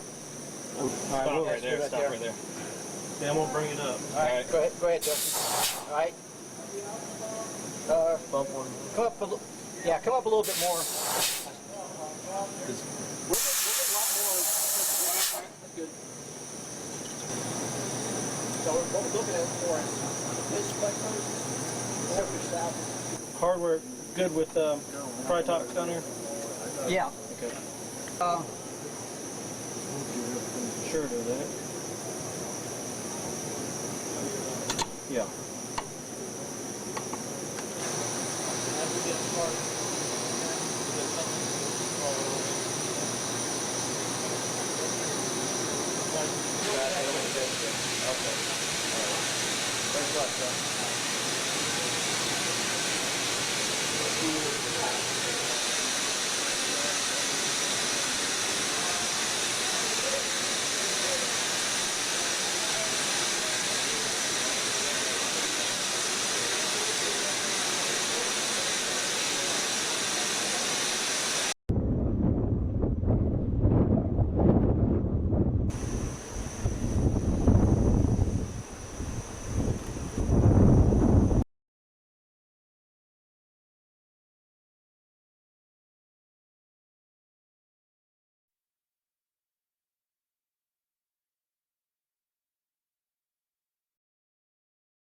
Well, good afternoon, everybody, and welcome to NASA's Johnson Space Center. We're here to talk about the status of Space Shuttle Discovery and the STS-133 mission.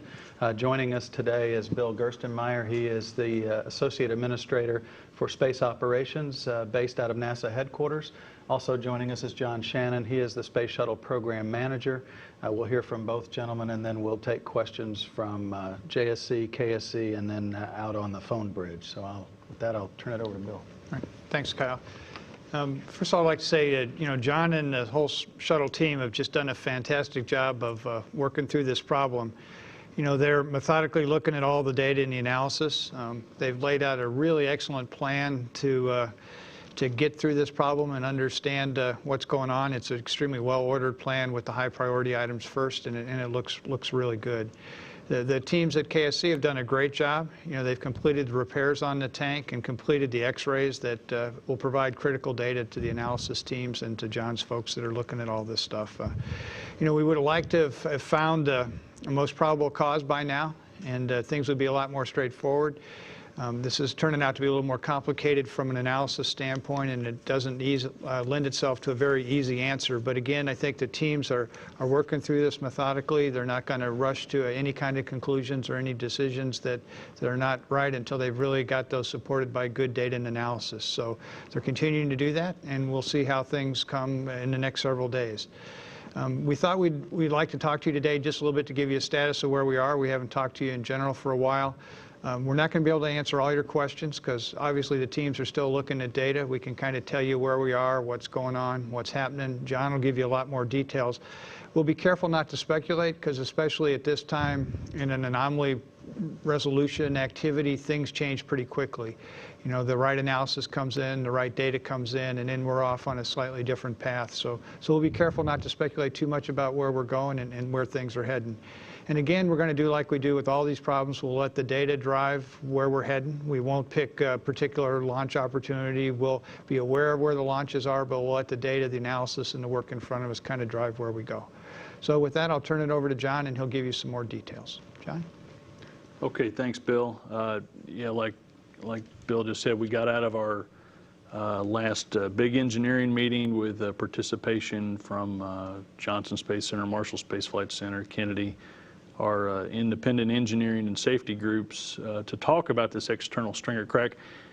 And I haven't really talked to you since we first had this on November 5th on our first tanking opportunity for STS-133. So let me just kind of orient you as to what we're talking about. Of course, I have the shuttle stack here, and at the top of the external tank, you have the liquid oxygen tank, and you have the liquid hydrogen tank that's down here, and the structural member between the two is called the inner tank, and we're talking about an inner tank stringer crack. And the way this inner tank is built up is there are 8 rounded panels that when they're all assembled together, they make the circle that will sit on top of the hydrogen tank and connect it to the oxygen tank. And the 8 panels that make this up, 2 of them, one on each side of the solid rocket boosters, are called thrust panels, and they're made out of 2-inch thick milled aluminum. And they're supported to a beam that goes between the solid rocket boosters, and they carry most of the load when the solid rocket boosters lift off. And it's transmitted to those thrust panels and throughout the stack. The other 6 panels, there's 3 on each side, 1, 2, 3, and then on the back the same 1, 2, 3, are made of a thin aluminum sheet, and that sheet is stiffened by these stringers. And the stringers are U-shaped pieces of an aluminum lithium material. They're 21 feet long, and each of these panels, each of these 6 panels has 18 stringers, about 21 feet long, that run down the length of the panel to give it stiffness, much like a corrugated tin roof material, or the wavy piece of cardboard inside a cardboard sheet stiffens it up. That's the design. And what happened is these stringers are attached to a ring at the top and a ring at the bottom that is supporting the tank, the liquid oxygen tank up here and the hydrogen tank down here. And what happened on November 5th is when we started filling the liquid oxygen tank with the minus 300 degree F liquid oxygen, the ring that the stringers are attached to shrinks radially about 1/2 of an inch. And I'm not going to point at this anymore, so you can, I promise not to do that anymore. So when that whole ring shrinks, you get a bending at the top of those stringers, and the stringers are fastened by rivets in the middle and then these special fasteners up at the top.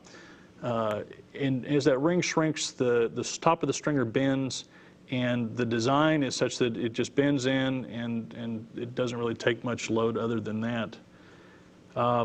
What happened on the first time we loaded the tank is when that first bending moment started on the stringer, a crack appeared along one of the feet of the stringer, and the stringer basically cracked on the other side in an overload condition and popped out about 1/2 of an inch, which would mean the stringer was straight while the rest of the tank bent in due to that cold shrinkage.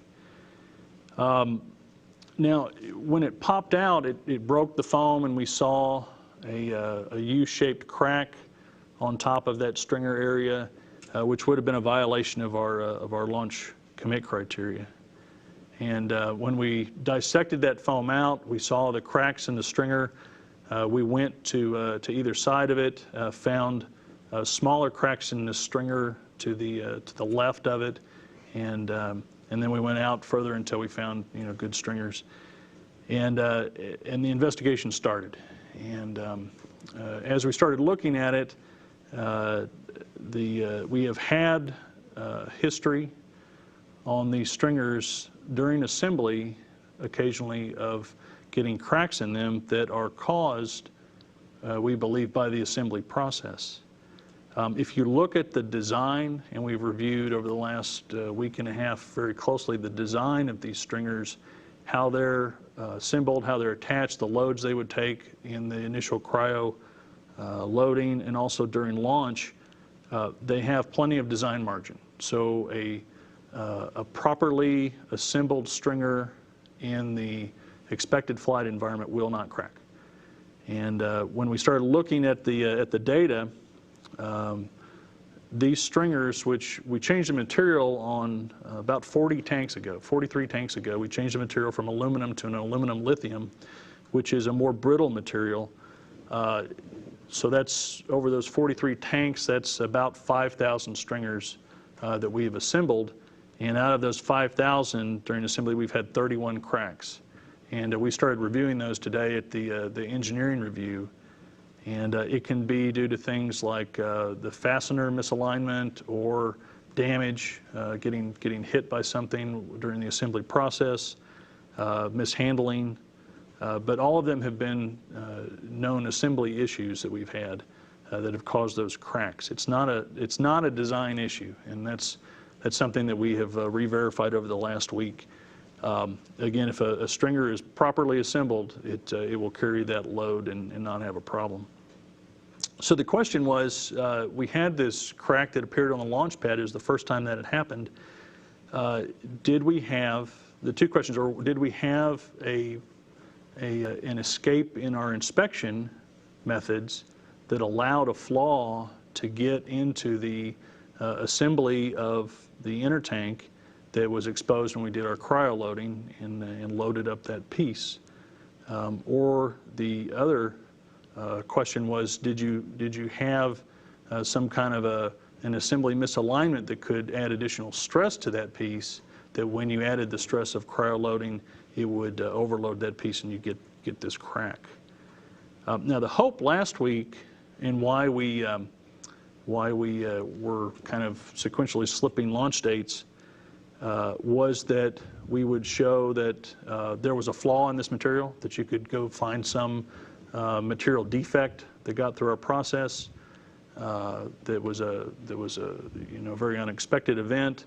And we also hoped that the initial cryo loading stress on that part would be the maximum stress that part saw during the entire flight phase. The loading was going to be more than the ascent itself. And as we're going through the investigation, it's neither one of those points is as clear as we need it to be to commit to go fly.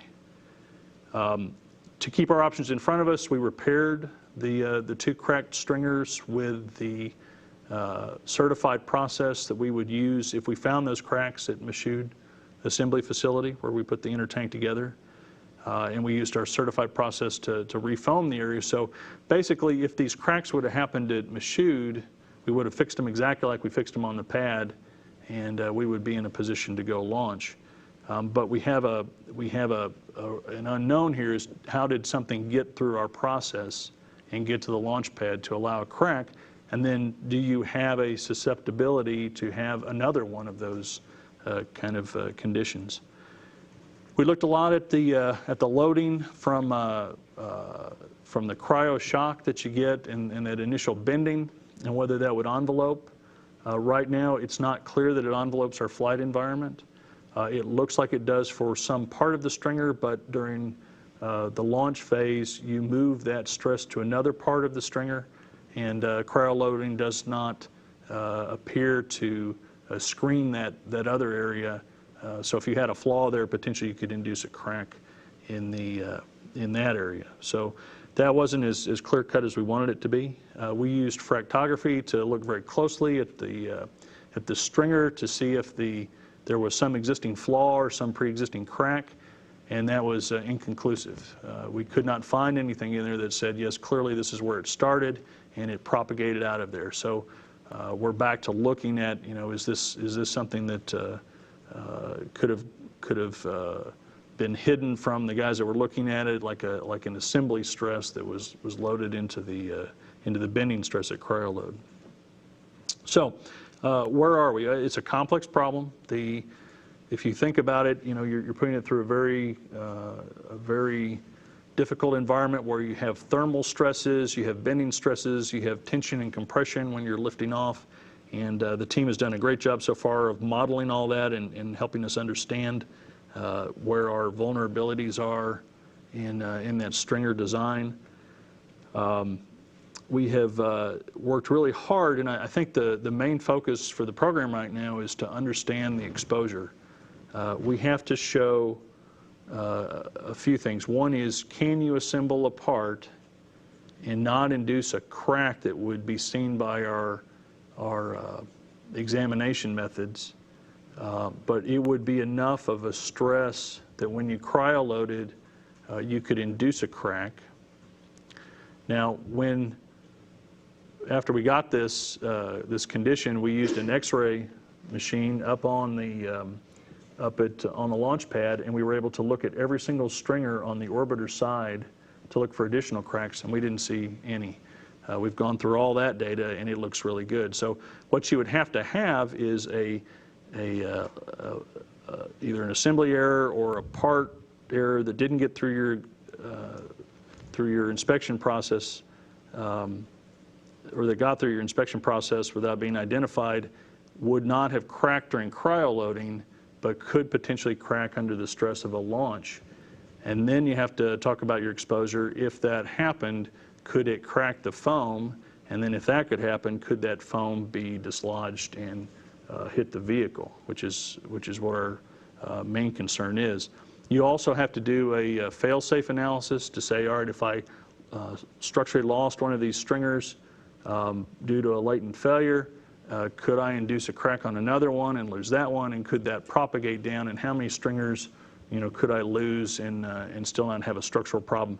That work is still going on. So, the team is looking at fault tree analysis to make sure that we look at everything from assembly and production, from when the part is initially made to how it gets to the assembly area, to how it's treated at assembly, how it's fastened onto the panels, how it's transported, how it's primed, how it's foamed, how it's integrated into the tank, how it gets to Kennedy Space Center. Every single piece of that inner tank's life is in the fault tree for how you could potentially induce some damage. We're doing a lot of data mining on previous cracks to understand what assembly methods led to those cracks and if they were potentially, if they could potentially have caused this crack. We're looking at a lot of testing with stringer material and inner tank material to try to induce flaws or induce stresses in it, and then put it into a stress environment and see if it can crack as well. We're doing a imagery review. Our flight history on this part of the tank, where we're up at the LOX flange, is extremely good. We have not lost foam from that area that we know of. We're going back to make sure that we look at all of our imagery to see if we've ever had cracks up there that we could not explain. The initial pass through that was that we have not, but we're going to look at it again. So that's the case. We're kind of pulling all together, all this data. You know, do you have some kind of an assembly error or a flaw that could propagate into a crack? At what point could it propagate into a crack? What would be the impacts of that? Can you screen it with cryoloading and this X-ray? You know, and then if you didn't catch it through all that, you know, could you end up losing some foam over the top of that area and damaging the vehicle? So we went through all of that analysis today, and we're not quite there. I handed out a lot of homework assignments to the team to go collect data, and we really need to understand our risk. While we had cracks that occurred at the assembly plant and were repaired effectively, we don't, you know, this is the first time it happened at the launch pad, so we have some kind of a process escape that allowed this to get to the launch pad in the first place. So we need to understand our risk. What is the risk that something else could have gotten through our process and gotten out to the launch pad? And there's a lot of things on the table. We potentially could instrument the vehicle and do another tanking test so that we would understand the stresses in that area even better and could further improve our models to know what is our exposure to risk. Do we really understand what kind of a screen you get through just the cryoloading technique? We may end up deciding that we need to get some X-rays of the backside of the tank. That's not available to us on the launch pad. So if we had to do that, we would roll the vehicle back to the VAB and put the platforms around it and get that data, if that's data that we thought would help us in determining if this problem is okay. So we're going to develop the stress models and do all our testing and look at all of our assembly methods and pull together that whole story to understand what is our risk exposure here. And if we can't get enough data to show that our risk exposure is acceptable, then we're going to have to look at other options. And those might be that you go in and you have to modify some of the tops of the stringers, or you have to do some further X-ray methodology, or you have to run some kind of additional tests. So it's really clear to me that the team has identified all the different areas that we need to work through, either through analysis or test, to identify what our risk exposure is, and what the final results of all that analysis and test will be, I don't know yet. And what we told the agency leadership is clearly we're not ready for the December 3rd through 7th window that's coming up. Over this next week, we'll be a lot further down the road in each of those pieces that I identified. We're going to leave the option open for the next launch window, which starts December 17th. But a lot of data has to come together for us to support that. The team, I don't think the team is worried about any specific launch date at all right now. They're just worried about getting the proper data so that we can determine what our risk exposure is to this problem. And once we determine that and determine what the appropriate path forward is, then we'll go off and pick the right launch date. And that's it. Okay, great. Well, let's see. We've got a limited amount of time for Q&A, so if you guys would ask your best question, we'll try to get through everybody. I've got a number of people out on the phone bridge as well and down in KSC, but we'll start with Mark and then take Eric. Sure. Mark Carell for Aviation Week. Could you bound the end of the December 17th launch period and maybe bound the next one as best you know it? Yeah, the window mark is December 17th through the 20th, and all 4 of those days are okay. If we go past the 20th, we would be flying for our nominal mission over the year-end rollover. Basically, you go from day 365 to day 1. And we have procedures to be able to configure the on-orbit computers appropriately so they can talk to the ground computers. But we would want to do those procedures during a quiet period while we're docked to station. So after the 20th, we'll have to look at the on-orbit timeline and pick out which days we could launch so that when we went over the year-end rollover, it would be a quiet time on orbit and we could do our computer reconfiguration that was required. So there's some days between the 20th and December 31st that we could pick up launch dates, but we haven't sat down with the operations team to define those yet. And we really haven't focused very much really on the launch stuff. We'll do that later once we get a better handle on where the problem's going and where the work is going. And there's some options we could do even in the beginning if it helps us some ways. We could even potentially launch before the Soyuz docks if that provides some assistance to us, and then hold off. So I wouldn't get hung up on those specific dates. We'll spend a little bit of time working those at the right time later once we get a better understanding of where the data analysis is going and where the work is going, and then we'll talk more about launch dates. But that's the general period that John described. Eric? Just so I understand the primary concern, is it that you would get a crack after the sort of post-tanking inspection of the tank that would be invisible, and that crack would sort of manifest itself in the foam during the launch process and break off a piece of foam? I mean, is that the primary thing you're worried about? In general terms, yes.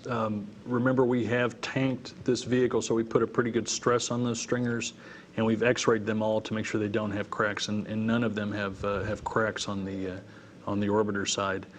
So what we're worried about is a flaw or assembly issue that did not crack during the cryoloading, but could potentially crack during some higher stresses in the flight environment, and then that could propagate into the stringer coming off of the skin panel, pushing out the foam, and then the foam coming off and hitting the vehicle.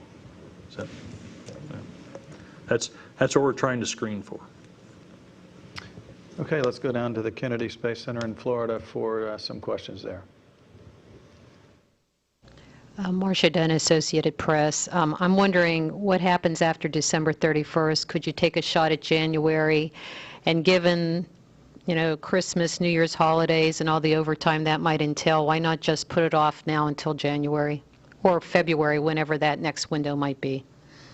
Yeah, we've kind of looked at all those options, and there's nothing there that's, again, driving us. We're not constrained from a financial standpoint. We're fine from a budget standpoint. We'll do what's right to make sure we're ready and safe to go fly.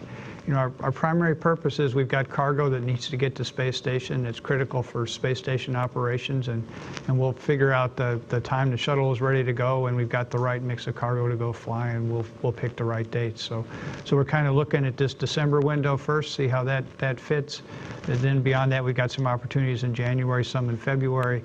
Another consideration for us is the shuttle performance, ascent performance generally gets worse as you head towards February. So we have to be careful from a shuttle lift standpoint. We may need to make some cargo changes on the shuttle depending on when we launch. So we'll work that with the station program, we'll work that with the loads people, and we'll make sure we balance all those things to find the right opportunity to launch consistent with having good rationale and good data to go fly. Quick follow-up, what's the critical cargo that's driving all this? There's all the spares that are on the shuttle. There's some in the mid-deck. The permanent MPLM is there with a lot of items on the inside. Some of the ones that come to mind are we have the distiller assembly, which is the piece of the urine processor that helps make urine into potable water. That's an important piece to go up. There's a catalytic bed that purifies the water on board space station. That's also another consideration. But there's lots of others. So, these flights are really packed with all the critical spares for station, a whole variety of them, and we just need to make sure that these flights get there with those critical items. Kevin Oliver with WFTV in Orlando. Just curious, with the previous cracks that you noticed at Michoud, were any of them cracks on stringers that were both next to each other, like on this case? We're still mining the data. My understanding is no.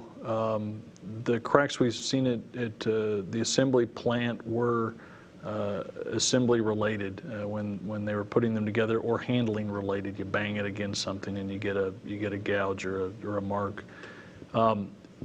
That's another piece of the analysis that's ongoing is the initial crack related to the crack in the stringer next to it, and the initial structural models indicate that it is.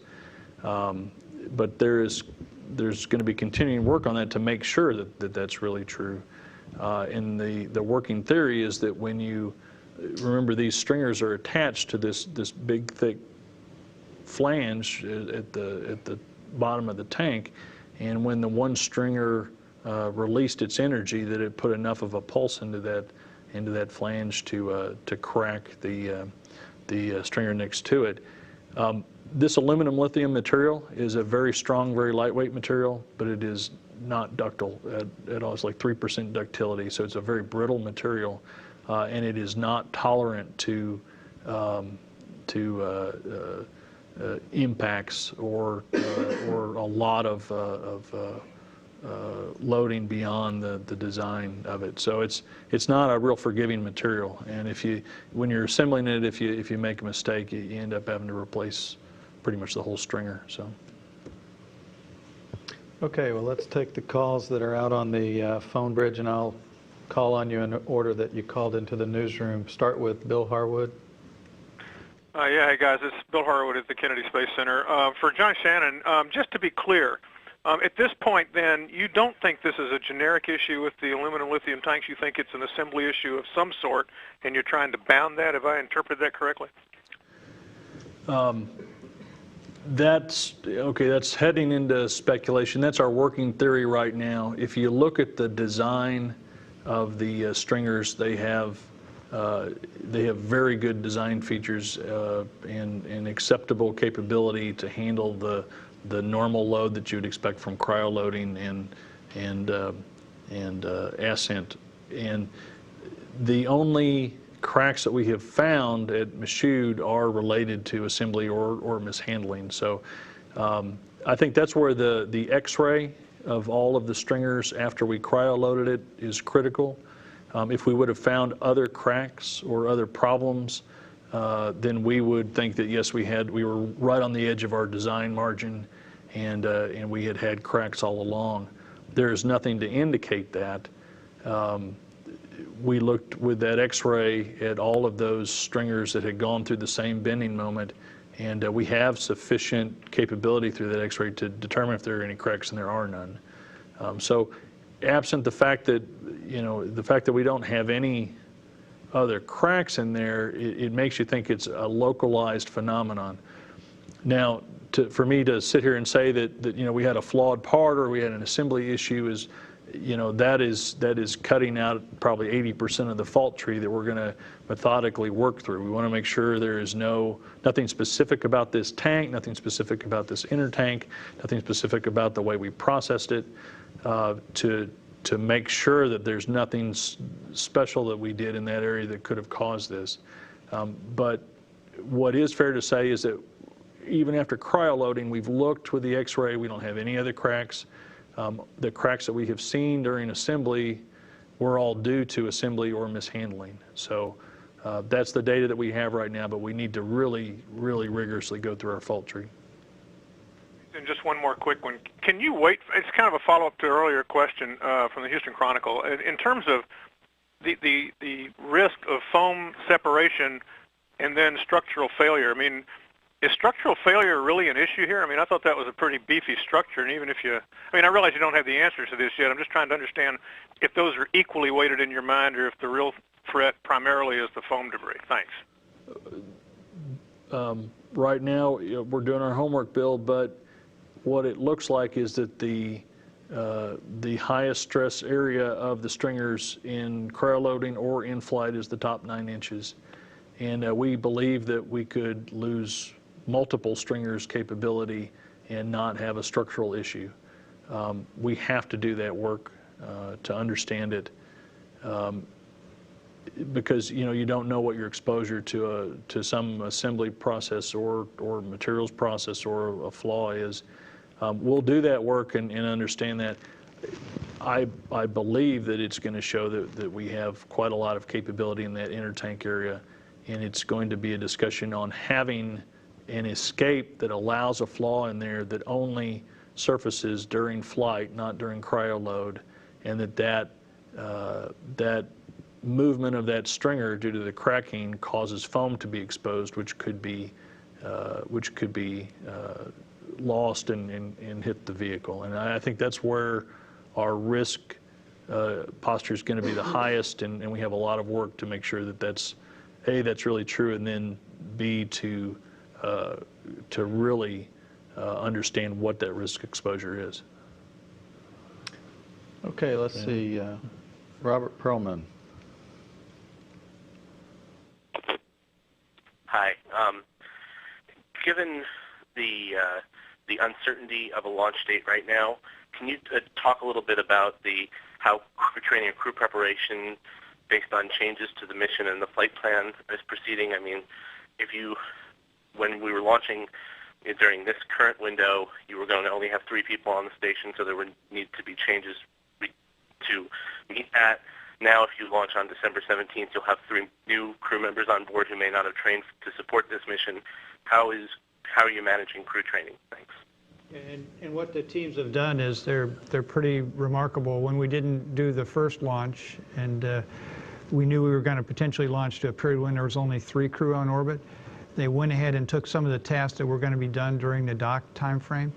For example, the carbon dioxide removal assembly. You saw last week, or this week, I guess, or last week, they actually took that apart and removed the beds out of that device. That was going to be done during the docked mission. So they offloaded work that was going to occur during the docked time frame and moved it up into the time frame when the shuttle wasn't launching. So they've really optimized, and they've taken many tasks like that and they moved them forward in the timeline, and they got them completed ahead of the time. So when the shuttle actually comes up and docks, will be in a much better configuration to support the transfer activities, support the critical activities that have to occur while the shuttle is there. So the teams have done a remarkable job of kind of balancing, looking ahead, planning ahead, and actually scheduling work earlier to get it done when they had the time to go do it. So I think they've done a very good job of balancing it, and we provided multiple options to make sure we've got the right crews trained, the right folks ready to go do the activities during the mission. They also looked at things timing-wise, that there's a HTV, a Japanese transfer vehicle, coming up. There's an express or exposed logistics carrier that sits in the cargo bay that was going to hold some of the items from the HTV. They've worked out a plan that if that's not there, they can still offload the HTV and work things out. So again, the teams have done a remarkable job of planning ahead, looking ahead, optimizing to make sure they're ahead of things. So just as the teams on the ground are doing all this data analysis, getting us ready to go fly, the ISS team has been off balancing all these things to make sure we're still in a good posture to go do the work that has to be done when we actually get there with the shuttle. Okay, let's see. Denise Chow, space.com, are you on? Hi, yeah, Denise Chow, space.com. If the data comes back such that a mid-December launch is possible, would the 11-day mission and all its objectives stay intact, or would something need to be altered? And also, someone mentioned that there may need to be cargo changes, and I was just wondering if you can maybe state what those might be and what potential impacts it might have to the space station. For the December flight, there'd be no cargo changes, and the mission duration would be just the same as we've been discussing before. And if it was in February? If it goes to February and we would have to offload some items from the mid-deck, or we could potentially make some other cargo changes. Okay, let's see. John Bracken, are you on the line? Okay, let's see. Ken Kramer, are you on the line with us? Yes. Hello. Hi, Ken Kramer for Spaceflight Magazine. Thank you. Just have a question to clarify. You have checked the entire stringer on the orbiter side from top to bottom, yes? And I'd like to know how certain you are that these techniques would actually detect a crack, because the way I understand it, these cracks were detected visually. Okay, Ken, what we have done with the X-ray is we've looked at the top area along the liquid oxygen tank where the problem was. We've gone all the way around the orbiter side of the tank. We don't have access on the launch pad to the back side. So we've looked at the liquid oxygen side, probably the top 2.5 feet of it.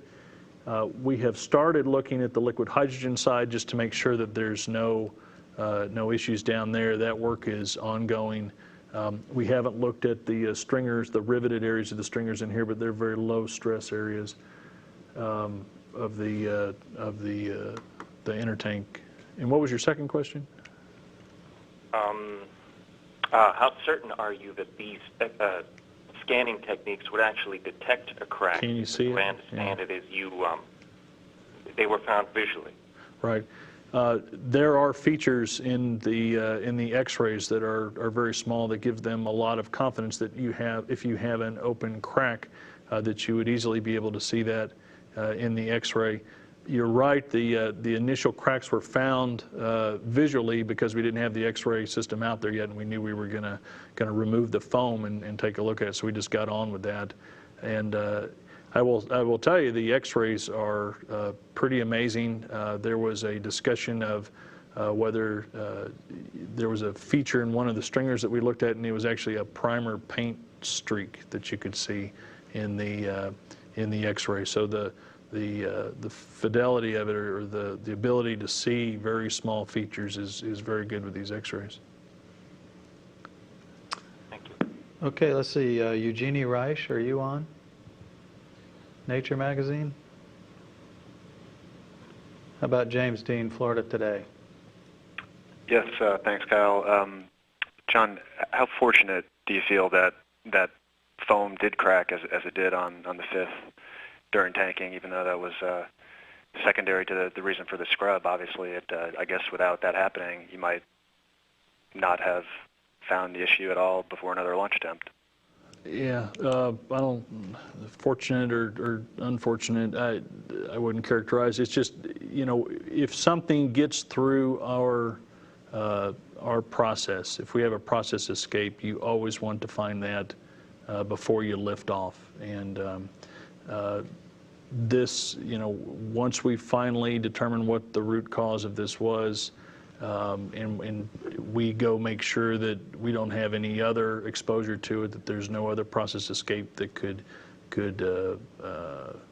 manifest itself in the same way, then we'll be a safer program. So it's good that we saw this. Our pre-launch scans would have definitely picked it up, even if we had not had the hydrogen gaseous umbilical carrier plate leak. And we would not have launched because the foam crack was in clear violation of our launch commit criteria. And like any violation, we go and assess it and make sure that even though that problem may be fixed, like we think this particular stringer is fixed, you make sure generically you're not exposed to that same risk anywhere else, and that's the process we're going through right now. So it was good that we found it on the pad. I think even though our process did not catch this in the assembly, if that's what it was, certainly the launch commit process would have caught the foam crack.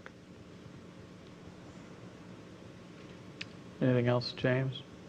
Of the tanking test, and it sounded like you mentioned that entirely in the context of stringer modeling rather than the gup repair. And so I was wondering if you could just talk about the reasons why you would do a test and just kind of what would be the general time frame and pros and cons. Well, we need to nail down our risk exposure to this, and is there something out there that can get through our process that can cause this condition? And in the interest of, we need to determine a lot of different data through test and analysis. I put on the table that if a tanking test will help you, then let's certainly give consideration to doing that and being able to fill in some of the unknowns. And one of the ones I was thinking about was that it's very hard to model the stress and the loads and the stress on that particular part due to thermal deformation, due to compression from the tank filling up with liquid oxygen. It's a pretty complex model, and they've done a nice job on the finite elements model. But if we don't understand it well enough, well, let's go instrument it. Let's go inside the tank and put strain gauges in. Or we talked about, hey, we could remove some foam and go put instrumentation on those stringers, and you do a tanking test, and then you've anchored your model in really good, accurate data, and then you understand what the stresses are on that piece. So I did not, I was encouraging the team that let's make sure that we understand what data we need to understand our risk exposure. And if we need to do something like doing a tanking test, then we're going to go do that. If we need to do something like rolling the vehicle back and taking a look at the backside of the tank with the X-rays or anything else, I'm trying to leave the options very wide open to the team to go identify what data they need, and then we'll identify the best way to go get that data, and then we'll understand what our exposure is to this problem. Is there time for a quick follow-up, Kyle? Sure. I guess I wanted to clarify do you feel what is your confidence that the GUP issue is completely resolved? Because obviously that was what initially caused the scrub, and if that happens again, then even in this next window, then it looks like you're off till February. And then finally, what are you doing with your other two tanks to assess the issue? Whether the stringer issue could be a factor for them as well. Yeah, I'm going to answer all the questions. As far as the GUP issue, we learned a lot because we went slow and carefully thought through the disassembly and took a lot of measurements and tested and found out that we had a requirements problem. When we set up the alignment between the quick disconnect for the GUP and putting it through the plate, we had a misalignment requirement, but we did not require where in a 360-degree circle that misalignment could be. And it turned out that it was in the worst place it could have been, so that the gravity loading of the vent arm exacerbated that misalignment and made it even worse. So we had a requirement for how far off you could be, but we didn't say where on the 360 degrees that misalignment could be. Even though we did all that work after STS-119 and after STS-127, we did not clue into that. And I think that was the root of our problem on 133. And the team has come back. They're very aware of that now. They've done all the work required, and I'm very confident that the GUP is fixed, and I would not require a tanking test before committing to a launch attempt just for the GUP. If we do a tanking test to gather data on the stringer performance, then we'll get the GUP for free, which is always nice. I would draw a parallel. If you remember, when we initially had the problem, it was on Friday for the GUP problem, November 5th, I think it was. We still had a launch opportunity we could do on that next Monday. And the team came in and said, wow, it's a big leak. It's probably something obvious. We can run out there. We can just go swap out some stuff, and man, we can be ready to go and make a launch attempt on Monday. And we sat back and thought, no, we have a process.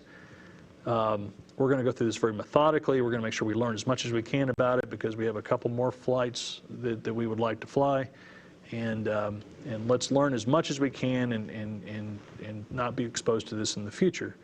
And there was nothing that was significantly wrong with the GUP. It was a stack up of tolerance issues that caused the leak. And by going very slowly and thinking about it and being very methodical and giving up on a launch opportunity, we were able to solve that problem. This problem is exactly the same. You could say, hey, we're just going to go do the repair that we always do. We're going to refoam it. We're going to go launch, and we're going to be in good shape. We have to understand what our exposure is to that problem recurring somewhere else on this tank. So we're very carefully, very methodically going through it, and we're passing up some launch opportunities to do that. But that is appropriate, because we want to make sure that we fully understand the problem before we commit to go fly. And that's just the way this team has been working, is that they do the work that is required.